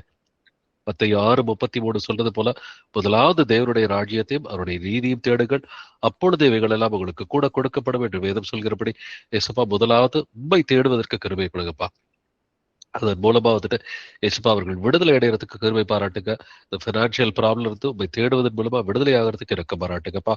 இப்பொழுதே அந்த ஸ்ட்ரோக்ல வந்த எல்லா சைடு எஃபெக்ட்ஸும் மறைந்து போக வேண்டும் என்று இயேசு கிறிஸ்துவின் நாமத்தினாலே நாங்கள் கட்டளையிடுகிறோம். எல்லா வலிகளையும் இயேசுவின் நாமத்தினால வெளியே போட்டு நாங்கள் கட்டளையிடுகிறோம். சகோதரிக்கு இருக்கிற பேக் பெயின் மற்றும் சரீரத்தில் இருக்கிற எல்லா வலிகளையும் இயேசு கிறிஸ்துவின் மகா பரிசுத்த நாமத்தினால வெளியே போட்டு நாங்கள் கட்டளையிடுகிறோம். எல்லா வலிகள்ல இருந்து இயேசு கிறிஸ்துவின் நாமத்தினால் இப்பொழுதே முழு விடுதலை நாங்கள் கட்டளையிடுகிறோம். சகோதரியை உச்சத்தலை முதல் உள்ளம் கால் வரைக்கும் இயேசுவின் நாமத்தினாலே ஆசீர்வதிக்கிறேன். துதி கன மகிமை எல்லாம் இயேசுவை ஒருவருக்கே உண்டாவதாக. இந்த ஜெபங்களை என்னுடைய கர்த்தராகிய இயேசு கிறிஸ்துவின் மகா பரிசுத்த நாமத்தால் ஏறெடுக்கிறேன். ஜீவனுலகில் நல்ல பிதாவே, amen amen. Praise Lord sister. Brother sisters வேற யாருக்காவது பிரேயர் ரிக்வெஸ்ட் இருக்குங்களா? Praise Lord sister. பிரதர் ஒரு சாட்சி சொல்றேன். அது நேற்று மண்டே வந்து வீட்டுக்கார சந்திக்கிறதுக்கு போயிருந்தேன் பிரதர் செல்லுக்கு. அப்போ வந்து அவங்க மனம் மாறி இருக்கிறாங்க பிரதர். அழுதுட்டு ஏன் அவங்க விடுவிக்கல அப்படின்னு கேட்டதுக்கு, லாஸ்ட் டைம் 3 times போகும்போது அவ்வளோ மனம் மாறல அவங்க. ஆனா இந்த டைம் வந்து ரொம்பவே அழுதுட்டு இப்போ பனிஷ்மெண்ட் வந்து புக் ஆயிடுச்சு, வேற செல்லுக்கு மாத்திட்டாங்க. பனிஷ்மெண்ட் செல் இன்னொன்னு இருக்குது, அங்க இருக்கிறாங்க. ஸோ அங்க வந்து அவங்க ரொம்பவே அழுதுட்டு சர்ச்சுக்கு போமா ப்ரேயர் பண்ணிக்கோ, நான் செஞ்ச பாவத்தா அதனாலன்னு உணர்ந்துனாங்க பிரதர். அதுக்காக ஏசப்பாக்கு நன்றி. தொடர்ந்து அவங்க வந்து வெளியே வரும்போது அதே மாதிரி ஏசப்பாவை ஏத்துக்கணும் பிரதர். அப்புறம் அதுக்காக ஜெபிச்சுக்கலாம். அப்புறம் போகும்போது வரும்போது 3 பேரை சந்திச்சு அவங்களுக்கு புக்கு சுவிசேஷம் சொல்ல மாதிரி ஏசப்பா கிருபை கொடுத்தாங்க பிரதர். அதுக்கு ஏசப்பாக்கு நன்றி. ஆனா அந்த கூடிகைக்கு வந்தது எனக்கு ரொம்ப ஆசீர்வாதமா இருந்துச்சு பிரதர். நான் வந்து ரொம்ப வீக்னஸ் ஆயிருந்தேன், கொஞ்சம் சுகர் அப் அண்ட் டவுனா போயிட்டு இருந்துச்சு. ஆனா அந்த மீட்டிங்குக்கு வர்றதுக்கு ஏசப்பா கிருபை கொடுத்தாங்க. மீட்டிங்ல வந்துட்டு அங்கே எங்க அக்கா வீடு கொஞ்சம் 2 kilometers தான் இருக்கிறது. சரின்ட்டு ஏசப்பா உணர்த்திட்டே இருந்தாங்க, போயிட்டு பார்த்து சொல்லிட்டு வரணும் அப்படின்ட்டு. சரின்ட்டு நான் போனேன். அங்க வீடெல்லாம் மாறிட்டு இருந்துச்சு. அவங்க போன் எடுக்க மாட்டாங்க பிரதர் எப்ப நான் போன் பண்ண. ஏன்னா இதெல்லாம் சொல்லியிருக்கிறேன் அவங்களுக்கு 2-3 வருஷம். போன் பண்ணி சொல்லும் போது பத்தி சொல்லவே வேண்டாம்னு ரொம்பவே கோவப்பட்டாங்க. சரின்ட்டு இந்த வாட்டி போயிட்டு சொல்லலான்னு போனா போனை எடுக்கல. அப்புறம் அவங்க பொண்ணுக்கு பண்ணுது, எங்க பொண்ணு பண்ணா. அப்போ கொஞ்சம் எடுத்துட்டு நாங்க வீட்லயே இல்லை அப்படின்னு சொல்லிட்டாங்க. சரின்னு நாங்க பரவாயில்ல அப்படின்னு ஏசப்பா உணர்த்தினாங்க. நம்ம பிரயசனம் பட்டது வீணா போகாது அப்படின்னு வந்துட்ட பிரதர். ஆனா மறுநாள் அந்த செல்லுக்கு போகும்போது ஏசப்பா கிருபையா 3 பேரை காமிச்சு கொடுத்தாங்க பிரதர். அதுக்காக ஏசப்பாக்கு நன்றி.